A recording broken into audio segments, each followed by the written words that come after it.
We welcome you to Lakota West High School, and we are here to broadcast you the doubleheader, the girls and boys East-West rivalry game. I'm here with Beck Lucas, Nikos. I'm going to need you guys to do your names. I apologize. And Andrew Odo. I forgot. I'm Max Earl. We're going to take you through the matchups in the boys' side of the GMC, and we're going to look at the girls' game as well. We'll start with the boys, and this is a big matchup. This is kind of going to determine who has that second-place spot in the GMC and ultimately could also determine who wins the GMC, as both teams are trailing Princeton. And starting talking about East, it's been the Trey Perry show, kind of like last year. When he can go off, he goes off, and he'll put 30 points on your team. And a big storyline coming into this year, only 2 returning players with varsity experience for East, that being Trey Perry and P.J. McFarland. They've had to step up, but around them, a lot of young guys stepped up as well, and that starting 5 has really stepped up, and this has been a productive first half of the season for Lakota East. Beck, I'll let you talk more about that. Yeah, and another amazing part about this East season is the fact that what they are doing without a really solid big man. I mean, the tallest player on this team is only 6'5", and is P.J. McFarland. When you're going against these other GMC teams who have guys that are 6'10", 6'9", like the guy in Princeton, 6'10", Gabe Clemens down in Fairfield, it can be tough to dominate those teams in the paint. And while they do struggle in the paint, when they get their rebounds, they take smart shots, they control the clock, and they play good basketball, passing, moving the rock, and that's how they've been able to be so successful and win these games. And those games that they have lost, they're 10-4 on the season. One of those games was just a fluke to Oak Hills. Nobody was really on. Trey Perry was shooting just 3 for 16. The other loss was to Aiken, which Aiken is just such a tough team to face. And the other 2, close battles again. So it's just been such a good year. I'm really excited for this one. This is the big one, though. Have to take this one, I feel like. Yeah, and another thing, talking about the 6'5" center over there at East, we got a 6'5" center of our own in the starting lineup. So it's going to be the battle of the small ball lineups here tonight. I mean, not a lot of height for either team, but it's going to be a big-time matchup to see who wins that between LJ Green and P.J. McFarland. Yeah, and I think that small lineup is what has caused this team to be so efficient all season long. I mean, you got Josh Tyson leading the GMC in field goal percentage, which is incredible with how, I mean, he's a guard, he's shooting. It's just not like a center just taking hook shots. And then not only him, but the rest of the team, this is a very balanced roster. You mentioned LJ Green, he's been shooting so well for a center himself. And the team itself, I believe plus 23 point differential on the season per game, which is truly amazing. Yeah, and another thing I want to touch on is these 2 teams, I think, have the 2 best players in the GMC, and that is Trey Perry, obviously, we all know who he is, and Josh Tyson, 2 of the most just dynamic players on the floor, and they're both 1 and 2 in terms of points per game. Trey Perry averaging 21.9 points per game, and Josh Tyson at 16.4. So we're going to be seeing both of them go off. Josh Tyson leads the GMC in field goal percentage at 66%. That is just absurd. And we know how good Trey Perry is, not only scoring the basketball, but also dishing it out to others. He is first in the GMC in assists per game as well with 4.7. So him and Josh Tyson are going to be in a battle tonight at that point guard spot. Yeah, it's going to be interesting to see how that matchup boils out. And like you mentioned, it's crazy to think Josh Tyson, with how much he's shooting the ball, that percentage is insane. And obviously, like you said, Trey Perry, he's been getting it done for a few years now. You kind of come to expect that from him. So it'll be interesting to see how that matchup lines up. And I mentioned it leading in, but this is a huge game for GMC standings. Both these teams 7-3 in GMC play. So whoever can secure this game will get that second-place spot, only behind Princeton. And you guys have yet to play Princeton, so it'll be interesting to see how that shakes out. And, yeah, this is going to be a sold-out crowd. No tickets available anymore. It's going to be a lot of atmosphere here, and it's going to come down to a lot of momentum in this game. Yeah, I think the momentum side has really been a factor in the last 2 games we saw last year. Both games going to West. It was really a not like tight-knit matchup the whole way through. And then some momentum shift. Josh Tyson went off in that first game where West won by about 10 points. He had a lot of threes. It's going to be a lot of that crowd who can get the momentum back and forth. We expect, though, both student sections are going to be absolutely, completely filled up. I haven't been to a lot of these games this year, obviously, from West, but I can tell you West has had an effect on players so far this year. Are loud, they are mean, and they're angry. It's been really fun to watch. Yeah, an example from an earlier game, we played Mason just a week ago, and their point guard, Bryson Johnson, went 0 for 6 in the first half, airballed a shot, and the student section let him know about it the rest of the game. They said airball, airball, airball every single time we got the ball, so they will let you know if you make a mistake on that floor. Yeah, you're not going to miss it. If anyone airballs tonight, you'll be sure to hear it. And I know just from experience, being in these student sections in these East-West games, when you're across from each other like that, it's different from a football game where you're yelling across the whole field. You can see that other student section, so it almost adds that sixth man to the game, and it'll be very interesting to see how that shakes up. Talking about strategic-wise, though, I think it will come down to two teams that are pretty evenly matched. I think this is going to be a close matchup, and like you said, momentum going to play a huge role. Those star players are really just going to have to show out, and whichever one does more, I think will come out with the win in this one. Yeah, for sure. This is going to be a massive one. Both, like you said, both teams very evenly matched. Like you guys were saying, both teams kind of playing small ball, not having the guy that's towering over anybody else. I could not be more excited for this one. It's going to be massive. Yeah, I don't want to harp on it, but it's going to be so tight. Both these teams, they have one really unstoppable player and then a whole lot of very strong supporting cast.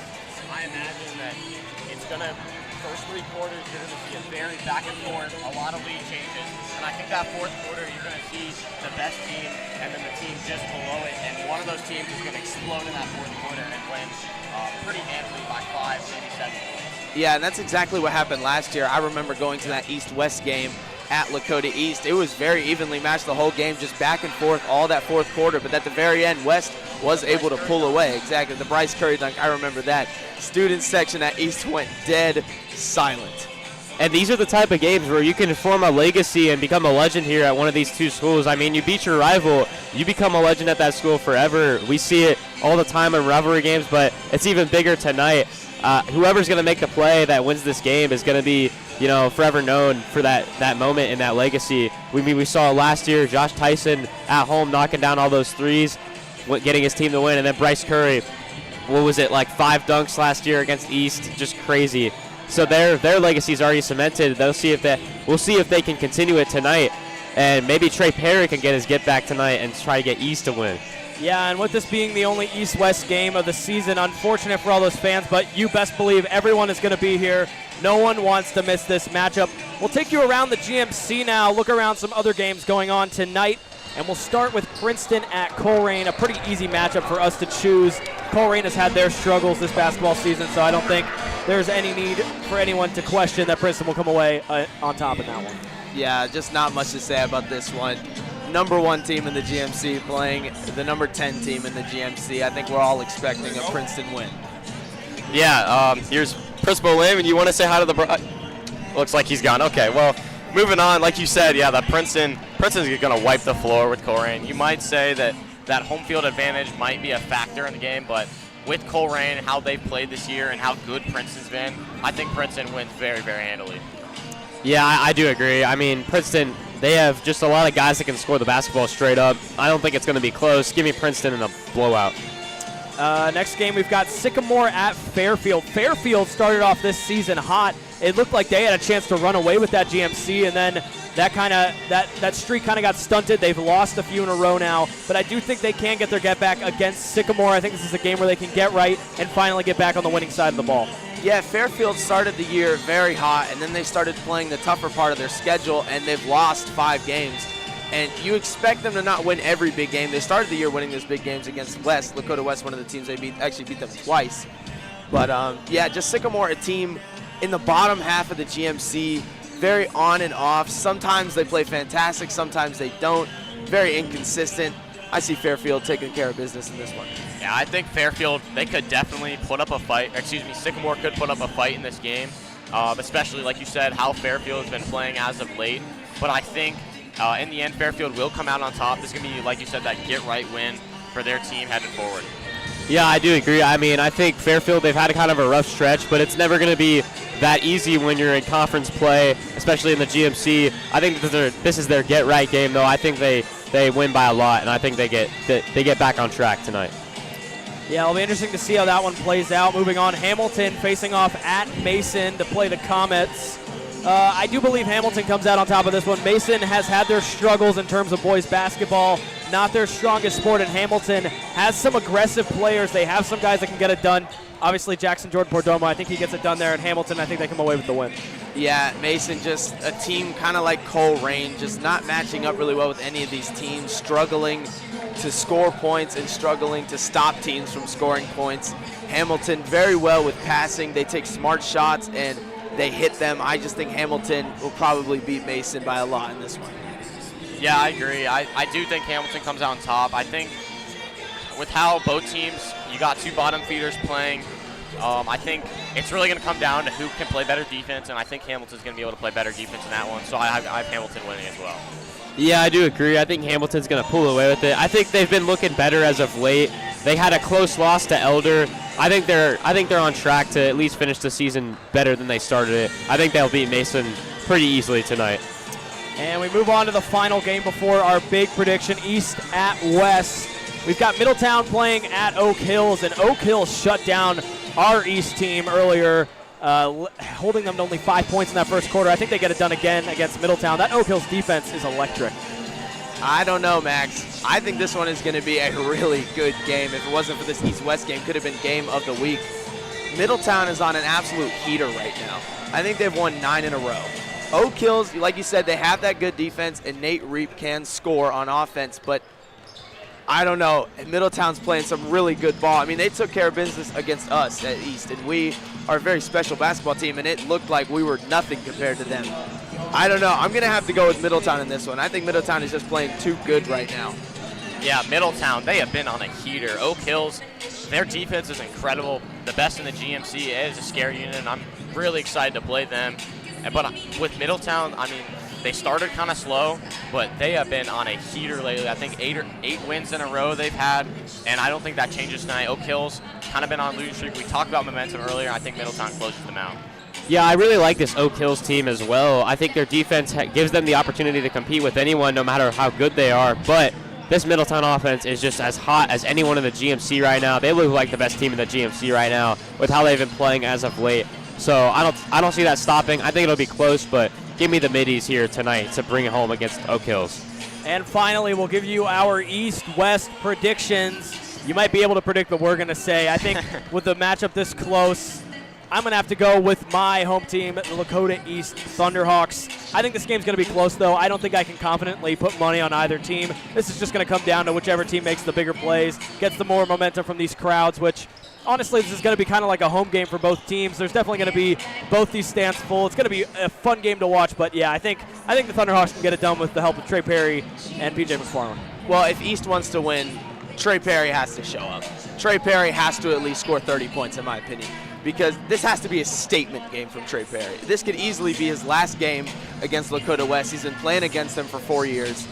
He's won. I think he might be split in his games against him because in his younger career, freshman, sophomore year, he had those wins. But recently, West has had his number. Last year, they beat him twice. He's only gets to play them once this year in the regular season. This has to be the game that he goes off for. And if he's able to do that, I think East can come away with the win. But honestly, I think this game rests on his shoulders. Yeah, and I think we knew exactly who everyone here is going to decide who's going to win before we even did this segment. But like you said, it's really going to come down to Trey Perry and how he can perform. I think if you're West, you need to try to shut down his ability to shoot in general because he's going to make shots, especially in the crucial time. He shoots almost 37% of the team's shots, so if you can force him to pass it up, give some players who aren't going to be as used to those stressful situations and force them to make those crucial shots, I think West can win. I have West winning very close. I think they explode in the fourth quarter, and I think they take the lead there. Yeah, and I think I like what Beck said or Max said earlier. I think when you look at this, it might be West at home in this game, but this is no home game for West. This is a neutral crowd if we're being honest with ourselves. There's going to be student sections from both teams completely filled up. It is going to be a hot atmosphere. There's going to be runs from both teams. East is going to go on runs. West is going to go on runs. There's going to be excitement. It's going to be fun. I do think the Firebirds will pull it out. I think it's going to be a fourth quarter basketball game, going to come down to the wire. I just think Lakota West is going to make more plays, and I think it's going to come down to how many guys Lakota West has. They just have a bunch of guys. If you put the ball in their hands, they can make things happen. Josh Tyson, Bryce Curry, LJ Green, Isaiah Meade-Moss, Tyson Davis. I mean, the list goes on. They just have a bunch of scorers that can straight up score. and I think that's the difference maker in this one. All right, so with that, we can't forget this is a doubleheader, so we'll look at these girls' teams as well. This another big matchup. Obviously, East sits at second place in the GMC right now, only behind Mason, and West is right behind them. So another close matchup. Both these teams pretty evenly matched. I mean, looking at the season so far, East has had a great one. They've had some new players. They've lost some seniors last year, but they've had people step up. Bella Sturgill and Brooke Asher have led that team, and they only have one loss in GMC play to Sycamore. And talking to Coach Wallace for that girls team, that's a game that he believes they could have won if they would have stuck to game plan. So this is a team that could easily be 10-0 in GMC play, and they're looking to stay hot in this one. Yeah, going into the season, the question was who can replace the shoes of the seniors that are leaving, Selena Blunt being one of them. And it's just, the question was who's going to play that role. And so far it has been Bella Sturgill going off, Brooke Asher just carrying the team. And Bella Sturgill is a tall center. I mean, 6'1" in girls high school basketball, that is pretty tall for this. I mean, West's tallest girl is only 6 foot. And she has just put the team on her back. Her and Brooke Asher have been going off, and that's really what's led to the success of this East girls basketball team. Yeah, when you look at West, on the other hand, talk about filling shoes, it was how Jay Chadwell would fill the shoes of legendary coach Andy Fishman, and looked a little rocky to begin with. 1-4 start to the season, that frustrating loss versus Middletown, but since then, they have been on fire. They've won 7 of their last 8 games. It has been the Katie Fox show. She is been shooting the lights out of the ball. Every shot she takes has gone in, and especially from 3, that 3 ball has finally started to fall. They shoot a ton of threes, and now it's starting to land, and that's all they've needed to have success. I would have to agree right there. They started out the season 1-4, but since then they've been 9-2. And then you look at Lakota East, they're also hot. They've won their last 3 games by double digits. So both of these teams coming in hot, coming in how you'd want to come into a game like this. And it's going to be one of those games. I mean, you look at the one-possession games that both of these teams have played. East has played in 2 of them. They've won 1 and they've lost 1, 2 overtime games. And then West is 1-2. So these two teams know what it's like to play in these close, highly contested games. And it's just going to come down to the shot making, really, and the rebounding of both teams. Yeah, so we'll wrap up. We have a light show coming up before this game that we have to go offline for, but we'll make our final prediction for this game as well. And I think, again, pretty obvious who we're going to pick. I think we got to start being more original here, but I got the Thunderhawks. They're 9-1. They could easily be atop of the GMC. This is a big statement game for them, probably the biggest crowd that they've played in front of all year.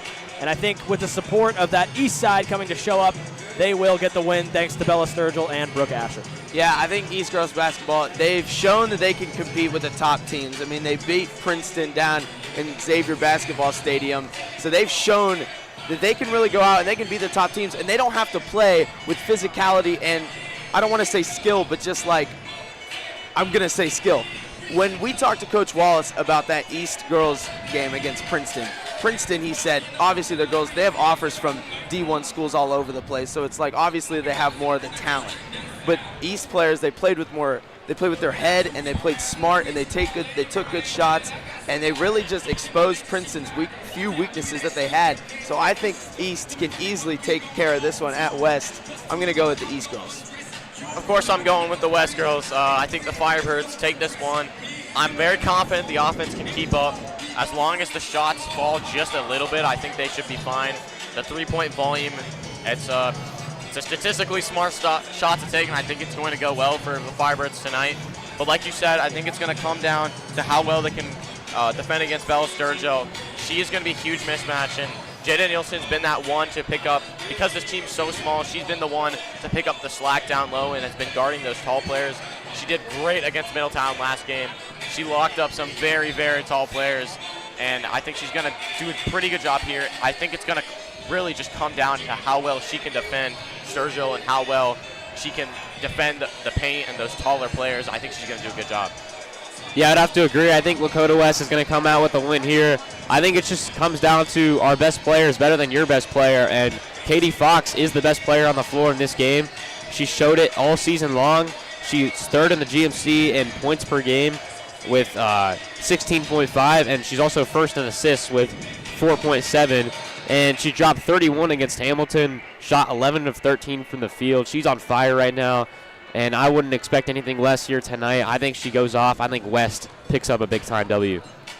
All right, and with that, we'll wrap up this special edition of the pregame show. We hope you'll stick around. We'll step away for just a second as that light show kicks off, and we'll see you back for the tip-off of this East-West doubleheader.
this game have met extensive requirements set by the Ohio High School Athletic Association. New officials this evening, Ms. Megan Kinney, Ms. Kim Bardecco, and Ms. Vanjanae DeLong. The athletes, coach, and officials are guests of Lakota West High School. All fans are asked to respect the effort each of them has put forth preparing for tonight's contest.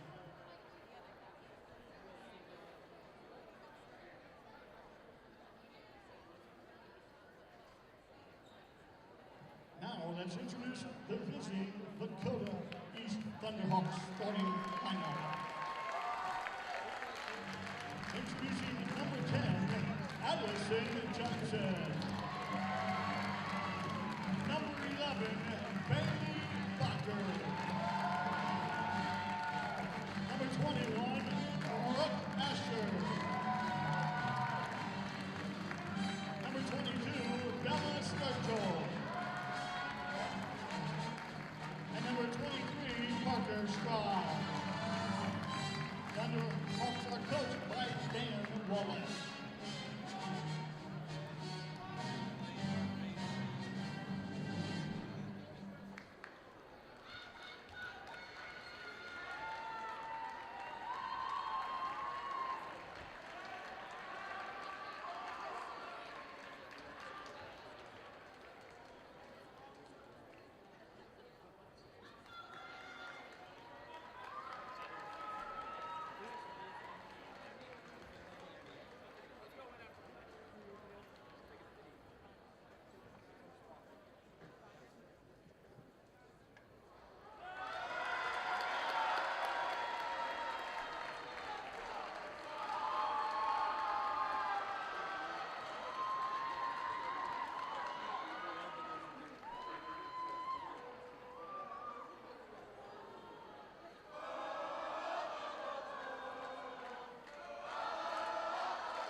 Ladies and gentlemen, let's welcome your Lakota West Firebirds.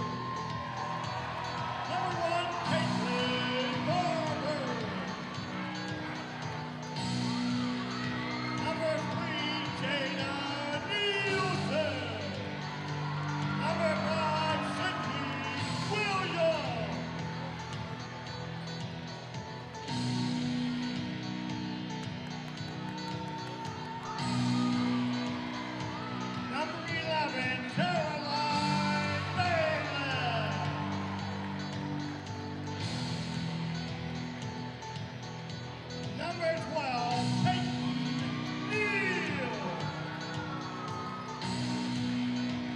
14, take this ball. Number 15, Chloe Chester. Number 20, Katie Bob. Number 21, Isabella Thunder. Number 22, Kennedy Griffin. Number 23, Reese Johnson. Number 30, Chloe Cozor. And number 31, Erin Venture.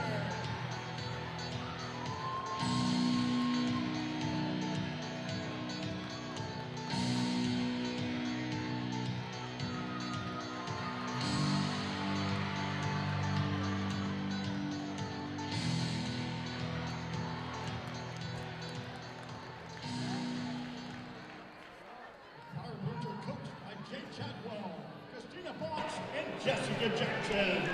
We welcome you to Lakota West High School. It's time to start this doubleheader off, and we're starting with the girls basketball game here. I'm Max Earl. With me is Andrew Odell and Beck Lucas. We're here to bring you this East-West rivalry game after that incredible intro from the Lakota West Light Show.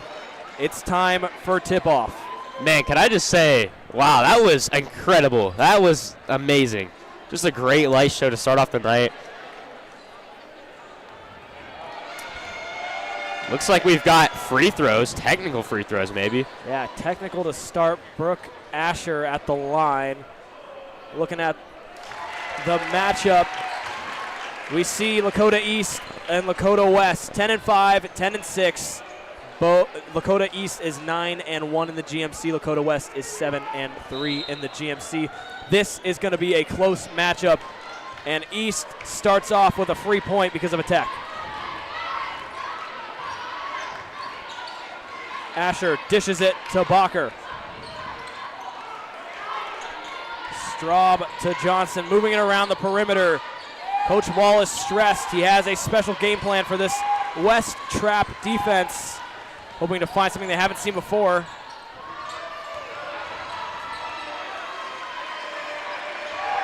East doing a good job moving around. You already hear this crowd, not even to full capacity yet, and it's already playing a factor.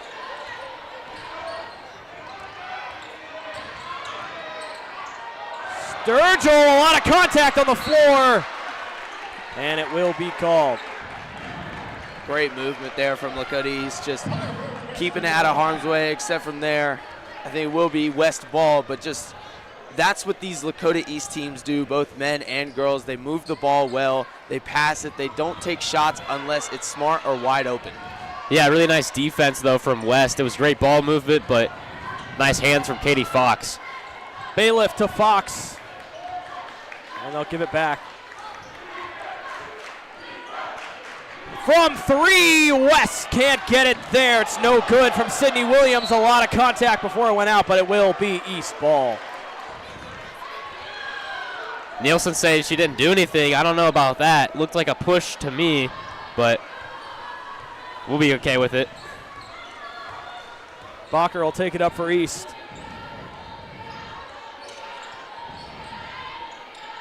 Addison Johnson, the senior, back to Bacher. This East team tries to play smart, making every shot count. You won't see them just chuck one up. They've got to find an open shot. Asher finding a lane under the rim. She's fouled. It's going to be a charge. West ball. What a play under the rim. Coach Jabwell went crazy after that one. Just an amazing play from Lakota West. That's how you set the tone early in the game. So with that, your score will stay 1-0. No one scored from the floor yet. 6:22 left in this first period. Bailiff will dish it in. Fox is yet to try it. Bailiff from three, no good. Fighting for the rebound there. Brooke Asher will get it. Fast break opportunity. And she'll slow things down, try to find an open lane. And you can see East game plan right now, just trying to slow down the game. Do not let West score too many points quickly. They have the lead right now. They're just trying to keep that for as long as they can. Asher into Sturgill. Sturgill, the leading scorer for this East team and the biggest player for this East team. You see that trap defense, which East was trying to outsmart, and there's Sturgill in the middle to Brooke Asher, and it's no good. The open layup not going to go, and a jump ball will go West way. Man, thought we had an easy 2 points there, just too hard on the glass. And right now, I think you're seeing the intensity. I think both teams are very nervous. You got a lot of people watching. I mean, this is a huge crowd. Normally, at these games, there's not this big of a crowd, and right now, I think the crowd's definitely having an impact. Right, and this is a game where, as a player, you cannot be nervous. I mean, this is the loudest environment you're probably going to be in all year. These East-West games are always like that, so you have to be locked in for this one. Jada Nelson to the corner for three, and it's good. Caitlin Barber sinks it from the corner. That's Sydney Williams, my apologies. And that's West's offense. It's a lot of three balls, and you're going to see it throughout the night. It's what they do best, and they're just going to keep doing it. Yeah, I cannot leave that too open all night, or else they're just going to knock it down like crazy. Under the rim, Addison Johnson will answer back. 3-3 the score once again. And East bread and butter seeing it right there. The backdoor cut, wide open. Good ball movement. Bailiff trying to get something set up for this offense.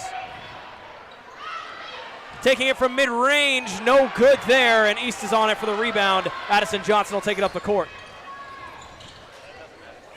Trying to dish it in there. Risky pass doesn't work out. And here's Katie Fox on the fast break. She'll take it herself under the rim. No good. Good rebound there by Bella Sturgill. A lot of back and forth right now. This is going to be a fast-paced game. A lot of speed on both these teams.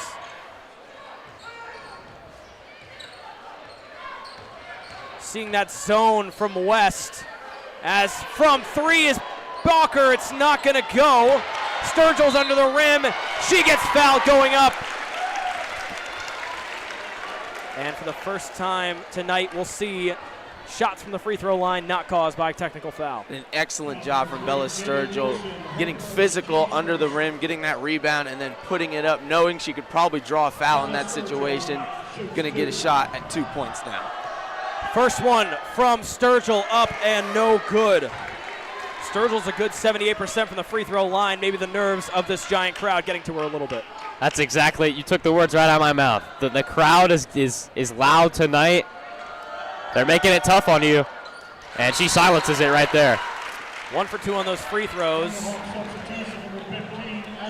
Some subs will come in for the first time tonight. 3:53 left in this first period. And a key matchup tonight to watch out for. Katie Fox, Brooke Asher, the leading electric scorers for those teams. And they're looking to get it done tonight.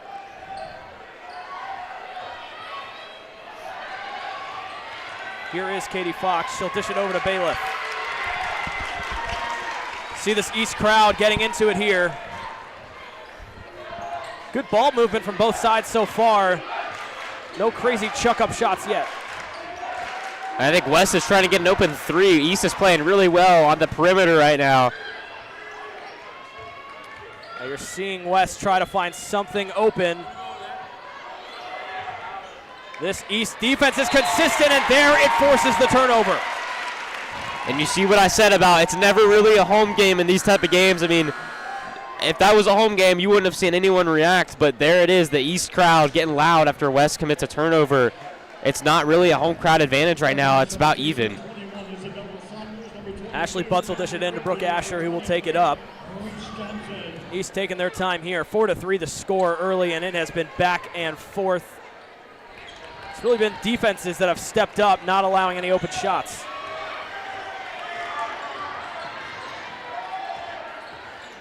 Here's Butts trying to find something.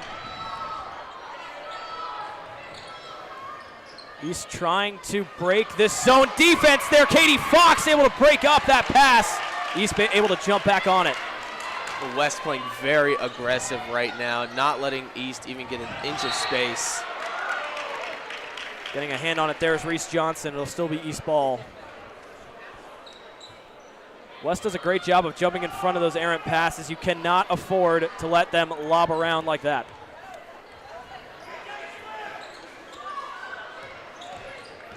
Sturgill trying to find something in the paint. Steps back, and the shooting foul called there on Kennedy Griffin. A little too much contact there on Bella Sturgill. Yeah, it was good defense up into the point where he kind of made a lot of contact right there at the end. Good job, though, from Sturgill getting inside and getting that post presence early. That's going to be huge if they can win this game. First of the 2 free throws is good from Sturgill. Shooting the second of 2 throws.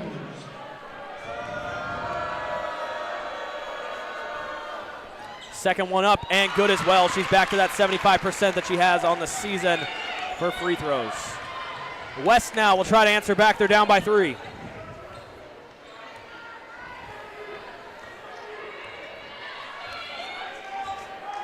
Bailiff taking her time, trying to find an open shot. Here's Katie Fox. Back out to the perimeter. The 3 ball, no good there from Isabella Saunders. And it's East ball. Although the miss happened there, they cannot leave that open. She's going to knock that down 9 times out of 10 if they're that wide open. And Addison Great Johnson pass. found the wide open lane there. Great pass by Bailey Balker for that assist. Really good cut as well. Finding herself wide open. West has to be alert on those cuts that East is making to the basket. West wants to score some points before the end of this quarter. Don't want to go out of the first period down by more than a few, and that one an air ball, and that East crowd letting them know a lot of contact. And East will get the ball as Sturgill will sub out for the first time tonight. West just a bit unlucky with these threes right now, not really falling for them. East is doing a better job of just taking their shots and knocking them down. So with Sturgill out, Faith Chow will step in as her substitute. A lot of the starting 5 still out there. Addison Johnson trying to move it around. Almost intercepted there by Katie Fox.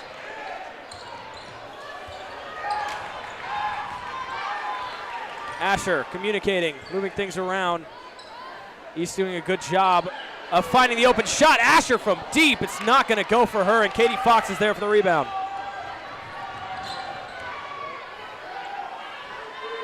You got to love how fast-paced this first quarter has been, though. Just up and down basketball. I mean, this first quarter has gone by insanely fast. Yeah, I have to agree with there. I cannot believe I'm looking up and Fox seeing with 30 3, no seconds good. left. Crazy, but that's what we look for in these type of games, fast-paced basketball. Fox has been held scoreless so far. Rare to see. She is the leading scorer for this West team and 3rd in the GMC in points per game. She'll hope to get going here in the second quarter.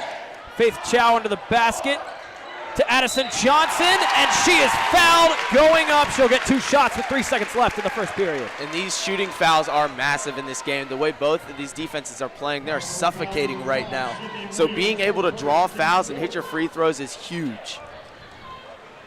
Yeah, and again, it's those cuts that are just getting to West right now. And these free throws have been a lot of East points so far. You cannot let them pile these free throws on. East has the chance to go up by 7 here with 3 seconds left before the break.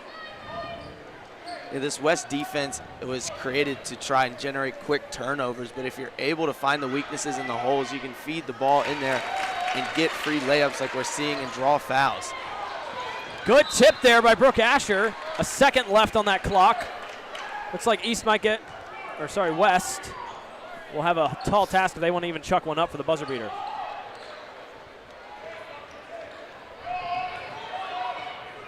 She got it off in time, and it's no good. 10-3 your score after 1 quarter. Man, that was a quick one.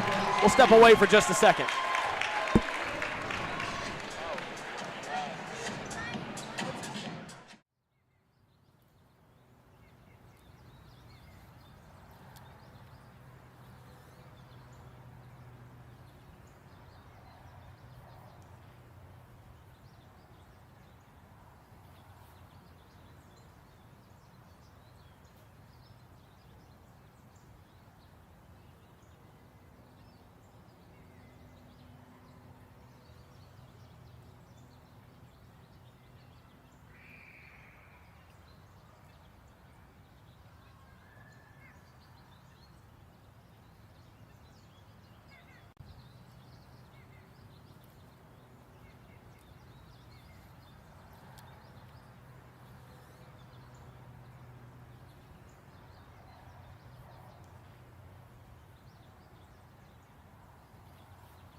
We welcome you back after a fast-paced first half. It's 10-3, but I do think this game's a lot closer than that scoreboard. Beck, you mentioned it. If any of those threes would have fallen for West, this game looks a whole lot different. Yeah, they'll have the lead. I mean, if just 2 of them fall, this is a 10-9 ball game. Whoa, errant pass there from Brooke Asher. West will have a chance to answer back, go on a run of their own. And West will start to hit some of those threes, and that's when they can get dangerous. I think it was a lot of the nerves here coming out early on. They're going to have to settle down, though, knock down some of these shots, and they'll be just fine. Bailiff will take it up. Sydney Williams, the only one on West with any points. She made that 1-3 in the first quarter. Katie Fox, the leading scorer, been quiet. She'll try to get going here in this second quarter. Bailiff, a lot of pressure right now, trying to find somebody.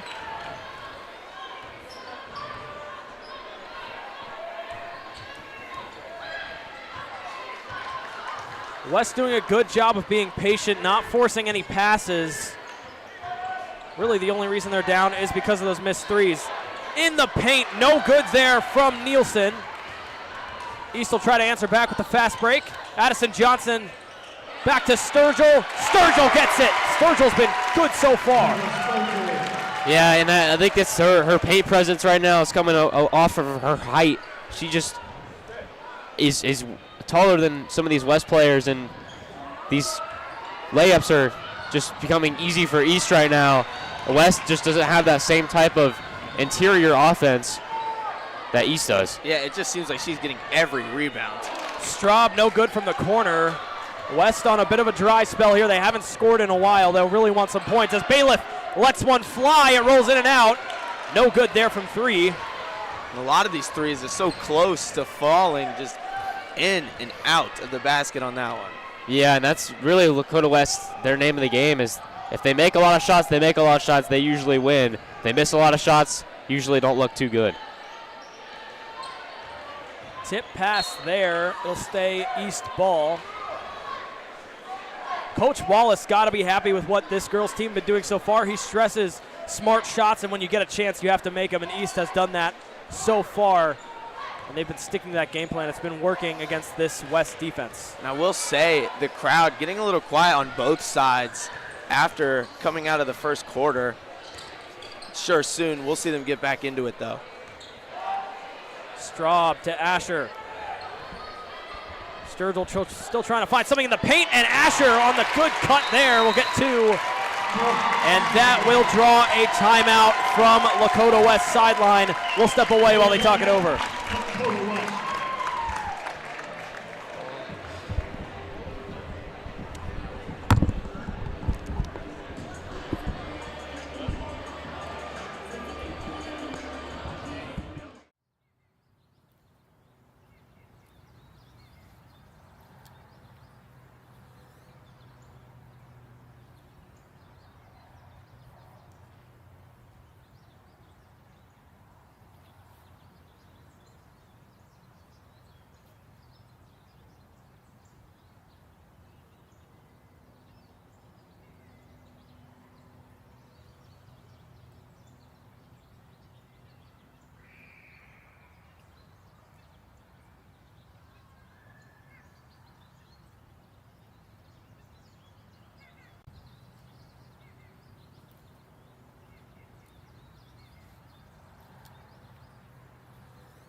And after that timeout called by West, they'll try to adjust. They haven't been able to put up any points since the beginning of that first quarter. They've been on a bit of a dry spell. And they're just going to need to try to get open looks. It's interesting to see what Shadwell draws up here, his team needing a basket. Good pass there into the paint. The shot no good, no contact called either. Bella Sturgill has been perfect under the rim so far.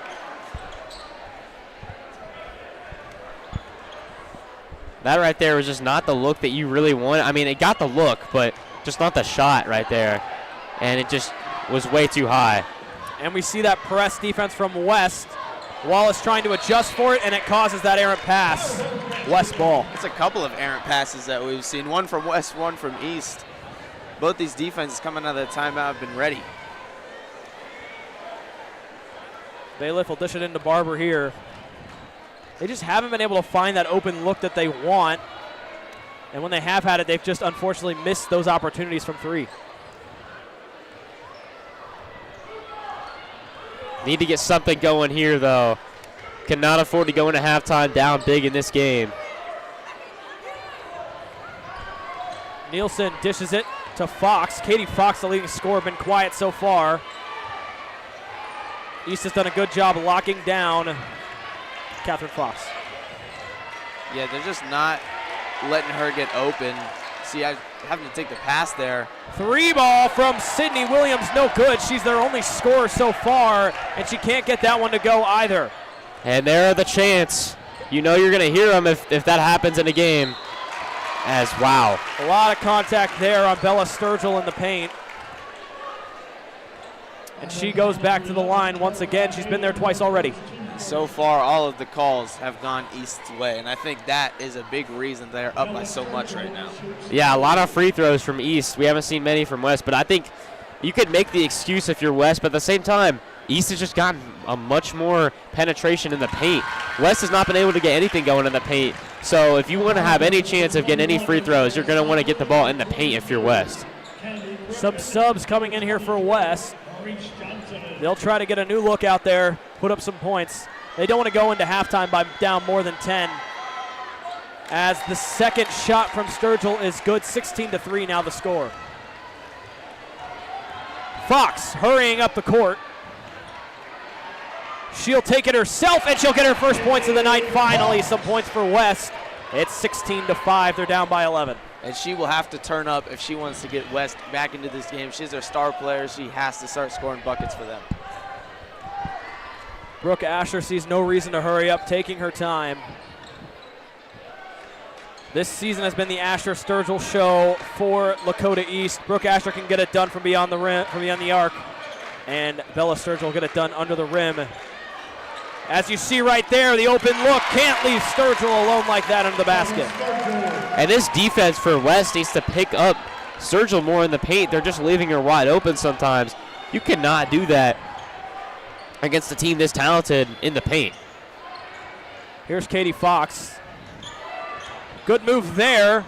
Dishes it in, and it's good there from Kennedy Griffin. She'll get her first points of the night as well. We see this West team starting to heat up a little bit. Some big plays made by Katie Fox. Yeah, and Fox just amazing handles right there. Was able to get into the paint, get some penetration, and then find the open Kennedy Griffin. So that was just really nice ball movement. And West is going to need much more of that. They need Katie Fox to put them on their back. Seeing this zone defense starting to work a little bit here. 3 minutes left in this half. This has been a fast first half. Time has really not been stopped much outside of a couple of timeouts. Yeah, East has just been controlling clock right now. You see them, they don't need to take their shots. They'll just keep moving the ball around, hold on to this lead. Right now, they are literally just holding on to the ball. West needs to press up and get something on there. Yeah, it seems like whenever that press starts working, though, East can somehow find that open lane. They've got to be smart here. Is that press finally working? East somehow able to jump back on it. West has gotten the ball out a couple of times, but it seems like East is just always there to pick it back up. And Sturgill will be called for a travel there. She won't get away with that one. Yeah, just great defense from West there, really boxing her out, making her have to make that pass, and unfortunately she had to take that extra step to make it. They're going to call travel. And now West, you can start to gain some momentum. If you can get your home crowd back in this thing, going into halftime, get this thing into single digits, you can feel pretty good about yourself. Bailiff will try to command this offense. They have a chance to go back within 10 after they didn't score for the entirety of the second part of that first quarter. Katie Fox will get her first three of the night there. She's starting to come alive here late, but wide open on the other side is Bella Sturgill will answer right back. You got her on the floor, and Jay Chadwell is beside himself right now. That just cannot happen right there. Then West finally got a 3 to fall, and just East with a quick 2 points. So with that timeout, we'll step away for just a second, and we'll bring you the last 2 minutes of this half.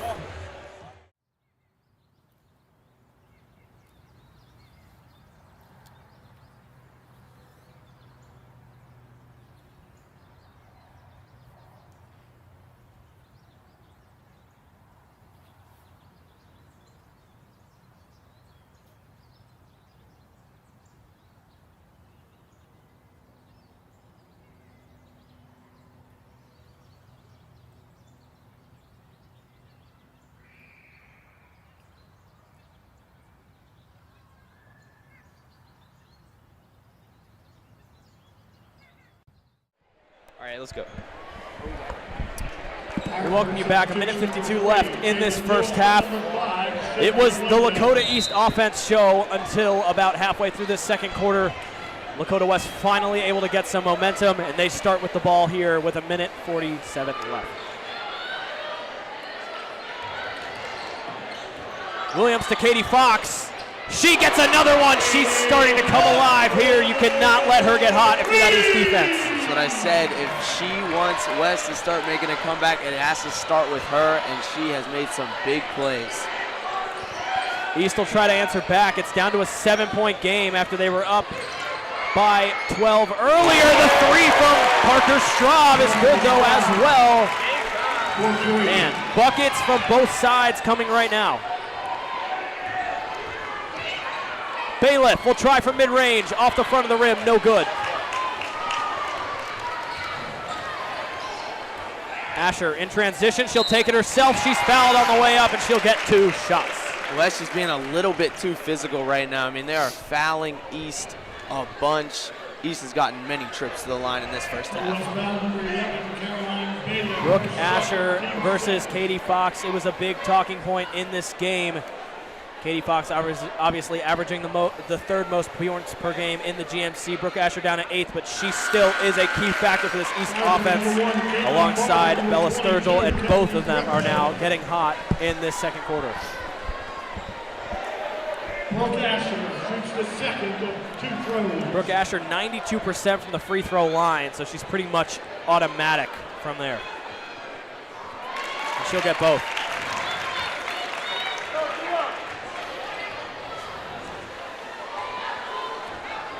And I'd say both teams have things to look forward to going into halftime that they can talk about. It's just West got down by that much early on, and it kind of hurt them. They're going to have a little bit of a mountain to climb out of coming into the second half. Yeah, and as soon as they started to gain momentum, it's kind of been drowned away a little bit. And now they're back to being down by 12. And you wonder, are they going to be able to put this thing in within single digits? If they can't, they're going to be in not a good spot. Well, 2 things went wrong for Lakota West in the first half. They had too many fouls, and they missed too many threes. If they cut down on those fouls and just made half of those threes, they have the lead right now. But also, it's just East is playing much more fundamental. They're getting a lot better percentage looks in the paint, particularly. And in these rivalry games, getting paint points is going to be the biggest thing. Can you get inside, get those high percentage shots and looks? Brooke Asher taking their time. Looks like East just wants to end the half with them having the ball. Butts from 3, no good, and that will do it for this first half. Your score 25-13 for Lakota East. It'll be an exciting second half. Stick with us. We'll be back after the break.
We welcome you back as halftime wraps up here at Lakota West High School. It's 25-13 coming into this third quarter, and both teams looked way more alive in that second quarter, especially West. West only scored 3 points in that first quarter, but Katie Fox looks like she's starting to get hot. Yeah, Katie Fox, if she heats up, it could be a huge plus for Lakota West. They're going to need her to play her best half of basketball if they're going to have any chance of winning this one in the second half, as East played a very, very good first half of basketball. Yeah, there was just too many missed shots from Lakota West, and East really capitalized on that. They also got a lot of free throw attempts and only missed one of them. If West makes some of those shots, this game is entirely different. That's all I have to say. So we are back live. West will start with a shot from Katie Fox from deep, and it's good. She's been perfect since about halfway through that second quarter. Yeah, she's really started to heat up, and that's what West needed. That's a huge shot to open the half. You want to get the momentum back in your favor, and now you cut it to 9. And now defensively, you're going to have to get some stops. Katie Fox with now 11 of the 16 points for West. Sturgill with 11 of the 25 points for East. Asher trying to find somebody. Great job from West, keeping their hands up, playing up on the ball. This is a lot better defensively than we saw in the first half. Yeah, it seemed like in that first half, West was just always losing somebody in that defense to give them an open lane, and it seems like they've kind of cleared that up at halftime, at least so far. It's been a long possession for East. They're in no rush right now.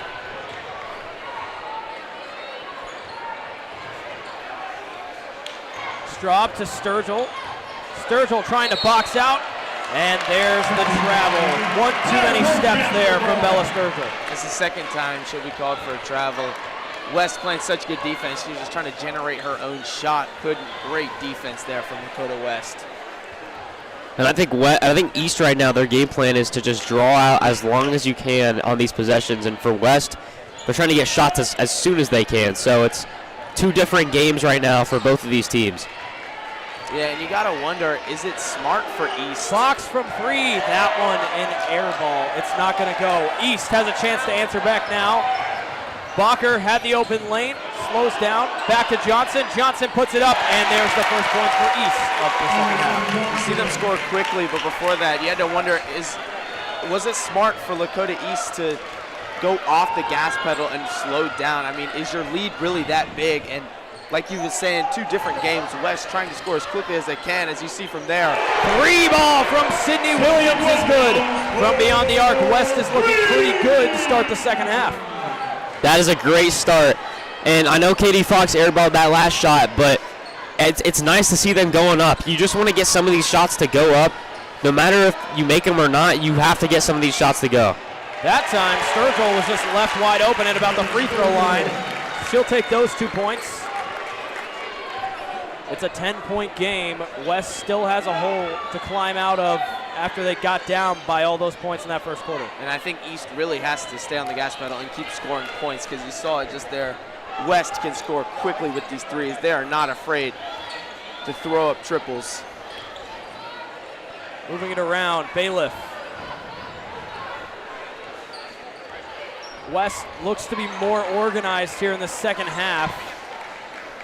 They seemed a little bit rushed in that first half, trying to get things going on offense. There's Katie Fox. No good. She'll get her own rebound. There's Bailiff from 3. Hers is good. Man, West is electric right now. And this is why you keep shooting threes, because this team can make them. They just need to get enough of them up, get out of their slump, and once you start making them, this offense looks really good.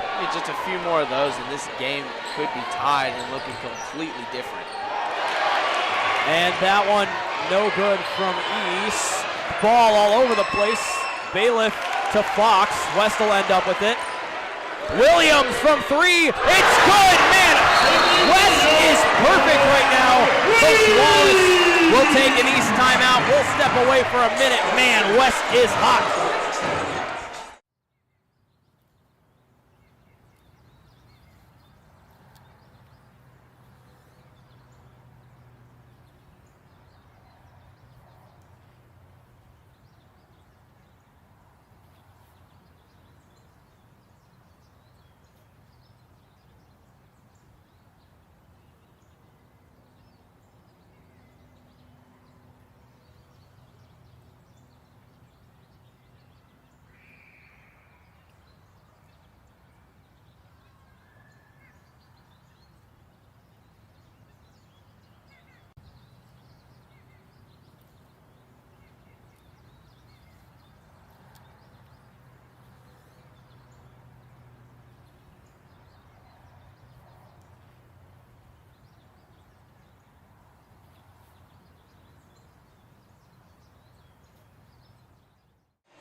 We welcome you back.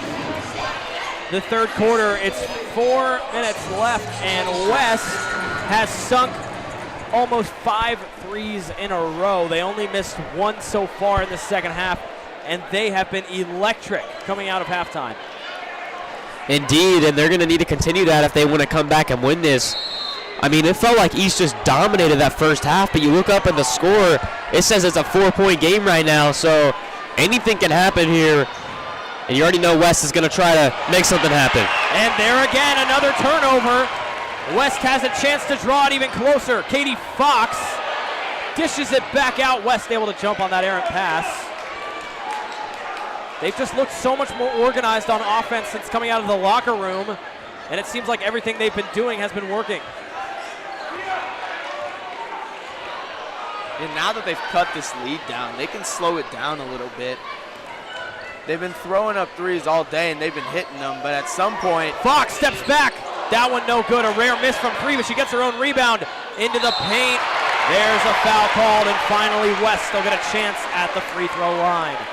So East getting a taste of their own medicine right there, as those fouls now going to West side as they get inside, get the ball into the paint to their biggest player, and they allow them to go to work, and they draw the foul. First free throw there from Jada Nilsson is going to be good. She's 93% from that line, so pretty much automatic. Should draw it to a 2-point game.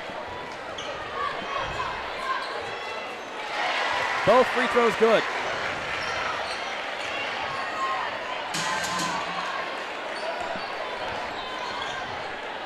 East now only up by 3. They've got to put some points up. Here's Johnson from 3. Hers is good. 3 balls all around right now. Fighting fire with fire. East comes back with a 3 of their own. And man, this is the type of basketball you love to watch. Shots falling from all over. Another one there from Williams. That one is not gonna go. Bacher takes it up. Asher hasn't. She'll slow it down, let this offense get settled. It seems like this third quarter has blown by quick, just like the other quarters. Already down to 2 minutes and 30 seconds left. In the paint, fighting for the ball. It's still loose. Ashley Butts looks like she's on it. It's going to be a jump ball. And it's going to remain East possession.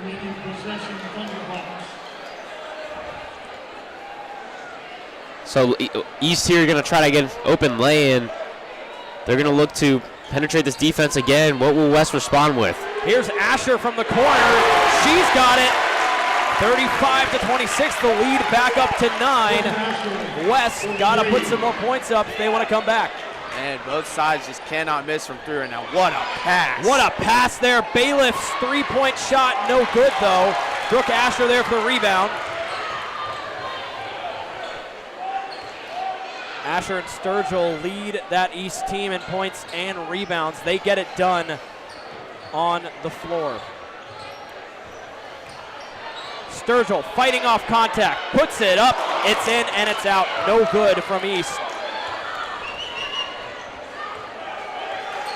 Rare miss there from Fox's shot is no good. She's missed her last couple attempts. She'll try to get back into it. Seems like Katie Fox has caught a lot of her own rebounds.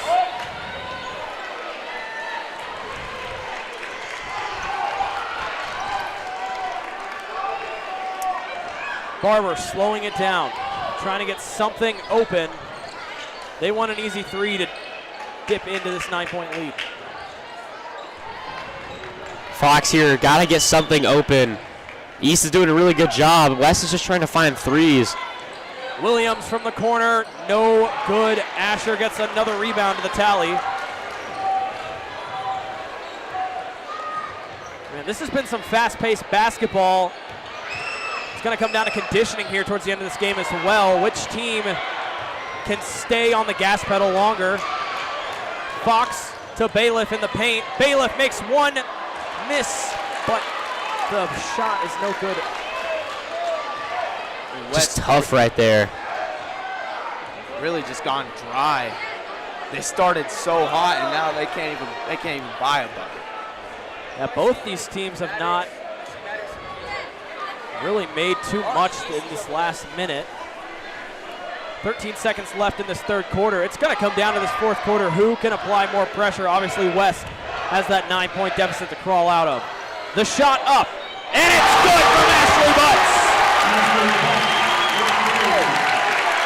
That will do it for your third quarter. What a shot to end that period. 38-26 is the score. We'll be back for the fourth quarter.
It's time for the fourth quarter of the first of these two doubleheader games. This girls' game, despite the 12-point difference, this game's been a lot closer than the scoreboard says. I have to admit, starting out the half, West was so on fire. I thought they could easily take the lead the way they were shooting. But surprisingly, the well went dry and they started missing all those threes. And East really capitalized. I would say East slowed down a lot with the scoring with their offense, but they took their shots and they made their threes when it mattered.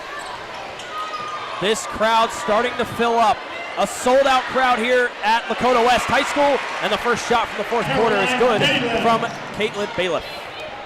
So now if you're West, can you get stops and can you get scores? That's going to be the question. I mean, obviously it sounds simple, but it really has not been. East has been able to knock down threes as we've seen of late, but they've also been able to get into the paint in the first half. So if you're West, you're going to want to push them out and try to make them earn it in these last 7.5 minutes.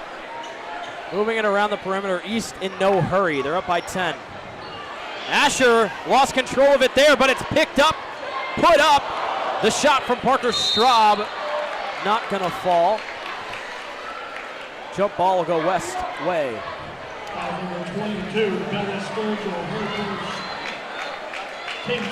And West has got to go back to what they were doing at the beginning of that third quarter, making pretty much every three they wanted for the first half of that quarter.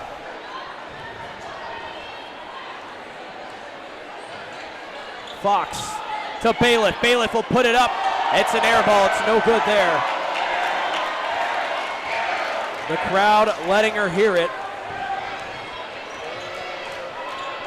Asher now taking it up.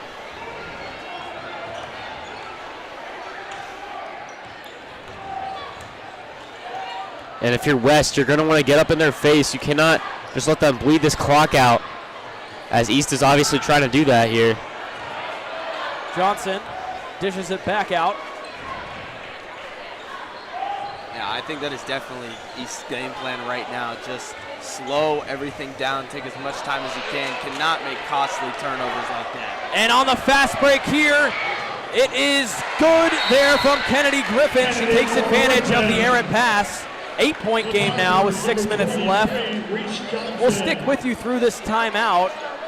It seems like West was on the run to come back, like you mentioned at the beginning of that third quarter, and then things just kind of fell apart. And a big thing has been they've been able to get those shots to fall, but East has just not been stopped on their efforts on the offensive side of the ball. They've just been able to answer right back to all those three-point shots. Well, I don't know. With how fast West can score and only an 8-point lead, they make just 3 threes, and they have the lead. I mean, I am not comfortable if I'm Lakota East right now. I need to keep scoring and make sure they cannot get any open threes because they can change this in a heartbeat. We saw that when they came out in the second half. Yeah, and it really right now, I mean, you saw West, they went on that run, cut the lead to 3. East responded right away. So if I'm West, you have to get on a run and you have to sustain that run throughout the rest of these 6 minutes to even have a chance at winning this game, because you know how good East is when you get them open looks.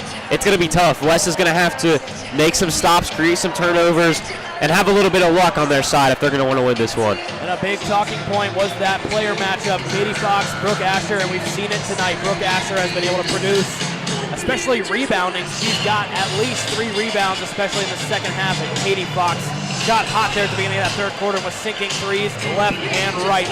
They'll hope to make this last 6 minutes interesting. It's 38-30, and West will play defense to start coming out of this timeout. Well, the star of the show for East really has been Bella Sturgill, just easily having over 10 rebounds, having 13 points. She has been dominating the paint. So they'll dish it in. Brooke Asher will start things for the East offense. We see that press defense already. West now in a hurry to come back. Asher puts it up from mid-range, no good. Katie Fox there with the rebound. Trying to answer back. At the baseline. It is good there from Kennedy Griffin. Kennedy Griffin stepping up big time. She has played and she's been a good piece for this team, but right now, 6 points, she's doing a great job, and this has been one of her best games I've witnessed. I mean, she's doing a really nice job here. She's built for this moment. Yeah, both teams stressed, taking advantage of the opportunities to get. Kennedy Griffin only averaging 2 points a game, but right now, she's been a key part, especially in this fourth quarter. I believe a reach in there was called on West. We still maintain possession. Only a 6-point game. This is a lot more interesting than it looked at the end of that third quarter. Sturgill dishes it in. Bacher to the corner. Here's Straub, and it's not gonna go. Katie Fox has the chance to answer back.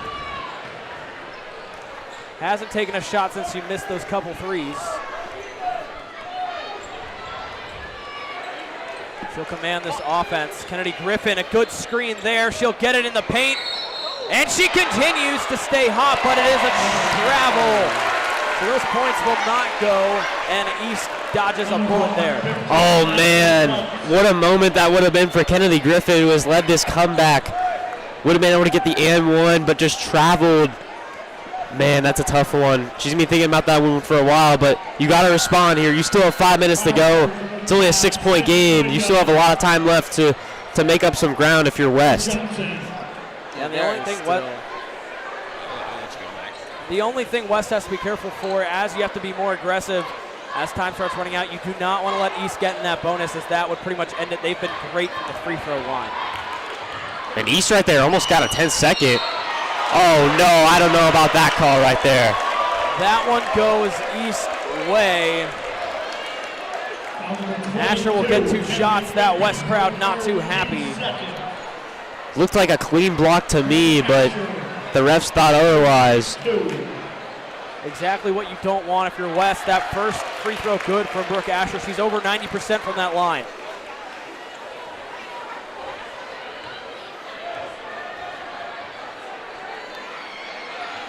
Second one good as well. Back to an 8-point game. Those were 2 massive shots from Brooke Asher.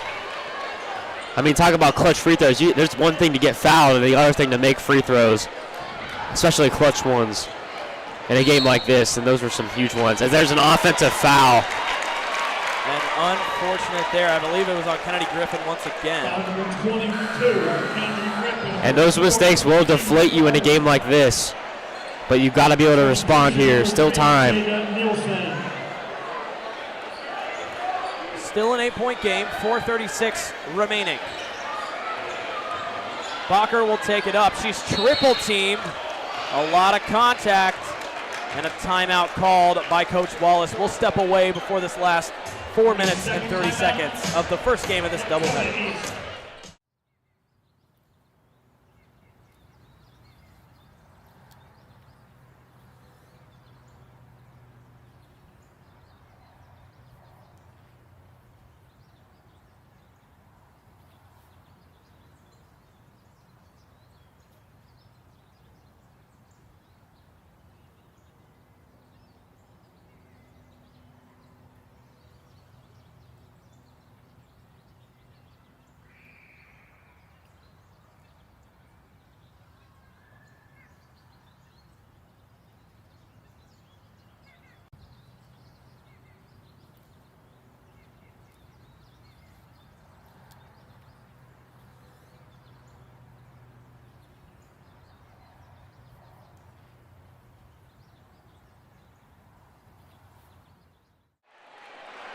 We welcome you back. 4:30 left. Both these student sections have got on their feet for the end of this first of two doubleheader games. 8-point deficit for West right now. They're trying to get a stop on defense.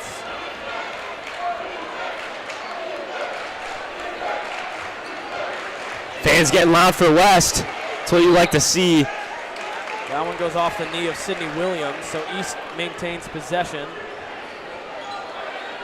Yeah, look for West to be very aggressive with everything that they're doing, defense and shooting. Expect in transition for them to shoot a lot of threes. And you wonder how different this game would look if that first quarter would have just gone better for West. They only scored 3 points in that first quarter. They came out a little panicked maybe, but they've got it under control a little bit here. They've just got to get a break or two. Under the rim is Bacher. It's not going to be good. Katie Fox moving up the court. She'll take it herself. No good there on the layup. And Addison Johnson's got the rebound. Man, Fox had a good look in transition, just kind of missed it a little bit off to the right. Bacher looked like she wasn't ready for that pass, but she was able to adjust in time. East just moving it around. They've got the lead. They want to wind down some of this clock. And there, a jump ball, still East possession. But right now, West has got to get in and start being aggressive here, because East, all they're doing is chewing this clock. They've already, it's already down to 3 minutes and 20 seconds, so a lot of time has gone down. West, you're going to need to get some turnovers here, try to create some mishap within this East offense. Addison Johnson to the corner. Bailey Bacher's three is good. A clutch three there from Bailey Bacher makes it an 11-point game, and time is running out for the West comeback. Man, that was an important shot, making this lead harder, and there's a big three. Just chucking one up there is Katie Fox. A foul on Kennedy Griffin once again. East will maintain possession. And now you need a miracle if you're Lakota West. Yeah, this is where pressing time comes in. Right now, it's not looking too good. Got to get up in her face, maybe force a 10-second violation here, but she gets it right across. And there, just a mishap by Bailey Bacher. Got ahead of herself. West will get a possession. So that's something that can get you momentum here. This game not over. 2:45 left. We've seen West sink threes in a row and come back from a big deficit very quickly. They're hoping to do it again. Bailiff to Williams. Williams three, no good off the front of the rim. Too low there, and East now will take it back up.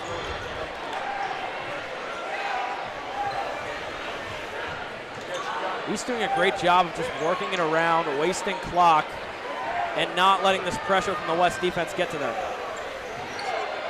Yeah, if West really wants to make a last-ditch effort, it starts right now. You got to at least try and go for a steal. And there it is, the reach-in foul. 2 minutes left. That puts East in the bonus. And now West they're going to need a miracle. Yeah, and just too little, too late right now for Lakota West. They put up a good fight. East is a really good team. There's by no means a bad loss for West, but you want to have these rivalry games go your way. Obviously, in GMC play, unfortunate that they're not going to be able to pull this one out. Yeah, and West was just a little bit too inconsistent tonight. You saw them come out of half, or they just looked unstoppable, and then the 3 ran dry. They just couldn't get anything to fall, and they hung with it at the start of the 4th quarter, but East lead just too much for them to come back on, and East did a really good job controlling the clock, keep putting points up on the board, and even when West had those incredible runs, East still kept the lead after it. Second shot up. No good from Bailey Bacher. It's a 12-point game here with 2 minutes left. East only has 1 GMC loss on the season, and it came to Sycamore in a game that Coach Wallace felt they should have won. Katie Fox sinks a 3. Maybe too little too late. A timeout going to be called by West. We'll step away before the last 1 minute and 48 seconds.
We welcome you back. 1:48 left. It's a 9-point game.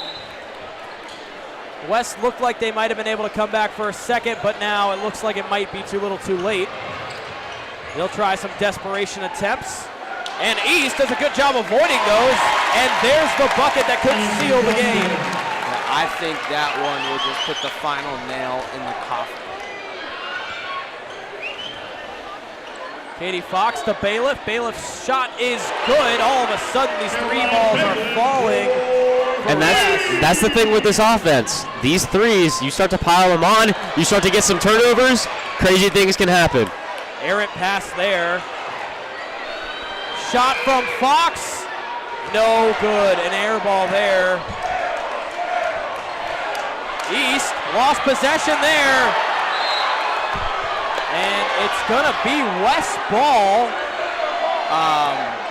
Not sure. I'm not sure how they called that West ball.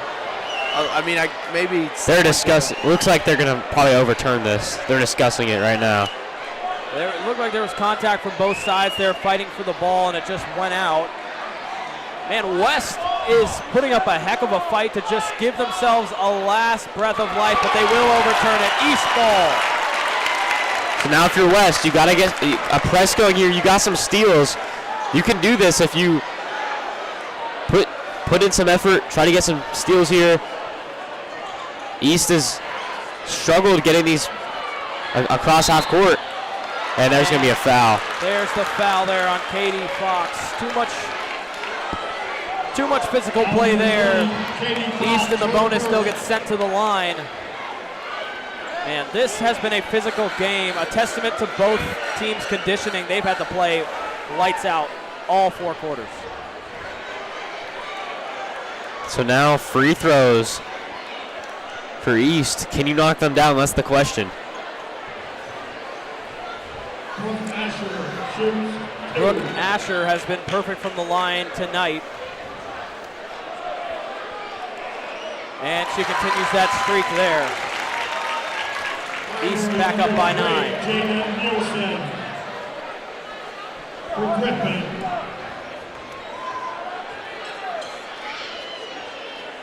And both shots good for Brooke Asher. 58 seconds left.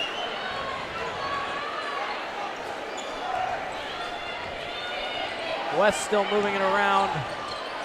Katie Fox trying to find a look, puts it up, no good. Rebound by Addison Johnson.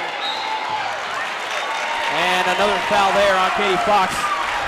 Coach Wallace talked about that East has those two players, Bella Sturgill and Brooke Asher, and then they seem to have a lot of girls on that team that can step up and fill in that third main position. And tonight, it's been Addison Johnson. She's got 13 points. She's got a lot of rebounds, and she has been playing physical all night. Yeah. You the go. other main storyline, I mean, in this one, was just the fouls. East only has 3 fouls going to West's 11. Yeah, and it's tough when, you know, East, they've just been more physical all night. West is obviously the better team when it comes to shooting, but none of that matters when you can't get the ball in the paint and you can't stop them from scoring in the paint. And that's what happens in these games. The more physical team is usually the winner. Katie Fox, desperation time for West. Bailiff will chuck one up from the corner. No good. Both players going up for it there, and Sturgill came down with it.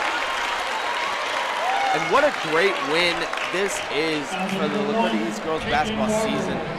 They're going to keep their spot at number 2 in the GMC. And these are massive games. You start getting later in the season, you go against other top teams in the GMC, you see how well you can pair against them. This is a huge win for them. And remember, they haven't gotten a chance to face off to that number 1 Mason team yet. That's going to be a huge game for these girls. Yeah, and this team we're watching tonight certainly looks like they can compete with the best of the best. And on the West side of the ball, they put up a good fight. But like you guys have mentioned, consistency is going to be key. They've got to limit those runs they let teams like East go on. They want to make it further in the GMC push. 3-point shot, no good from Williams. Clock ticking below 20, it'll go out of bounds. It's still West ball.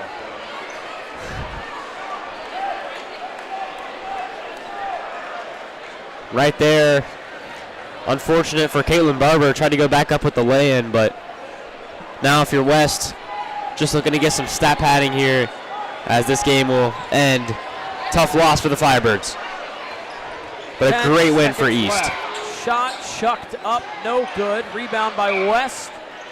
Putting it back up there. The 2-point shot from Jada Nielsen is good. And Addison Johnson will dribble it out. The crowd here loud. East will come away with an 11-point win against the Lakota West Firehawks. That will do it for the first of our 2 doubleheader games, but stick around. The main event, that boys basketball showdown between East and West for second place in the GMC is coming up. I'm Max Earl. With me is Beck Lucas and Andrew Odell, and we will see you back after the break.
As a member school of the Ohio High School Athletic Association, Lakota West High School welcomes you to this interscholastic contest between Lakota East and your Lakota West High School Firebirds. The officials assigned to this game have met extensive requirements set by the Ohio High School Athletic Association. The officials for this evening's game are Mr. Kyle Bonnet, Mr. Joseph Moore, and Mr. Bobby Sagers Jr. The athletes, coach, and officials are guests of Lakota West High School. All fans are asked to respect the effort each of them has put forth preparing for tonight's contest.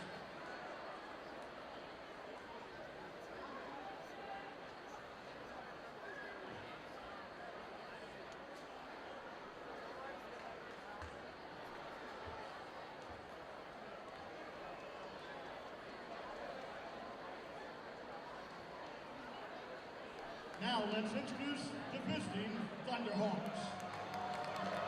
The 6'2" senior, number 0, Trey Perry. The 6'1" senior, number 1, Michael Ekendelli.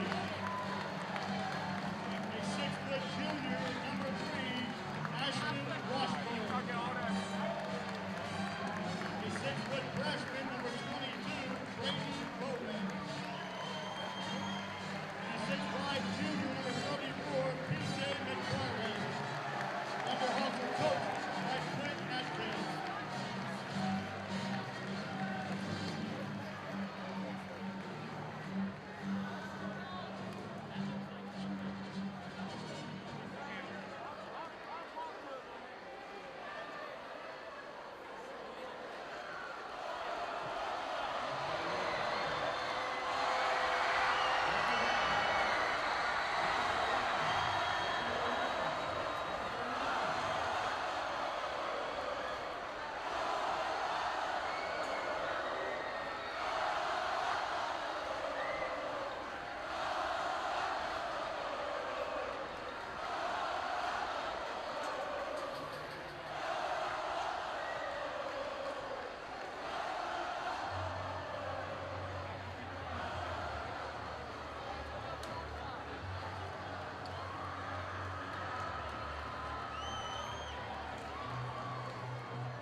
Let's introduce your Lakota West Firebirds.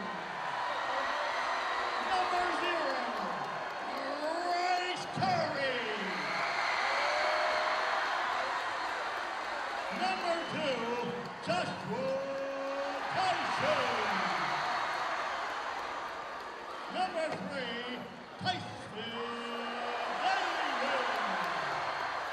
Number 4, Isaiah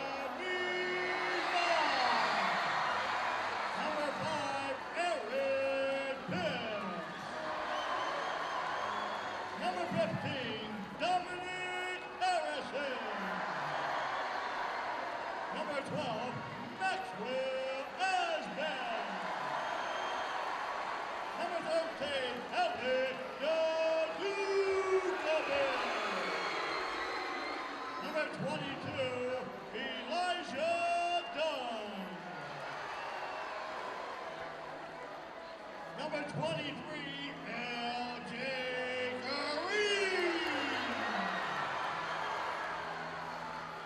Number 24, Rodney Newman.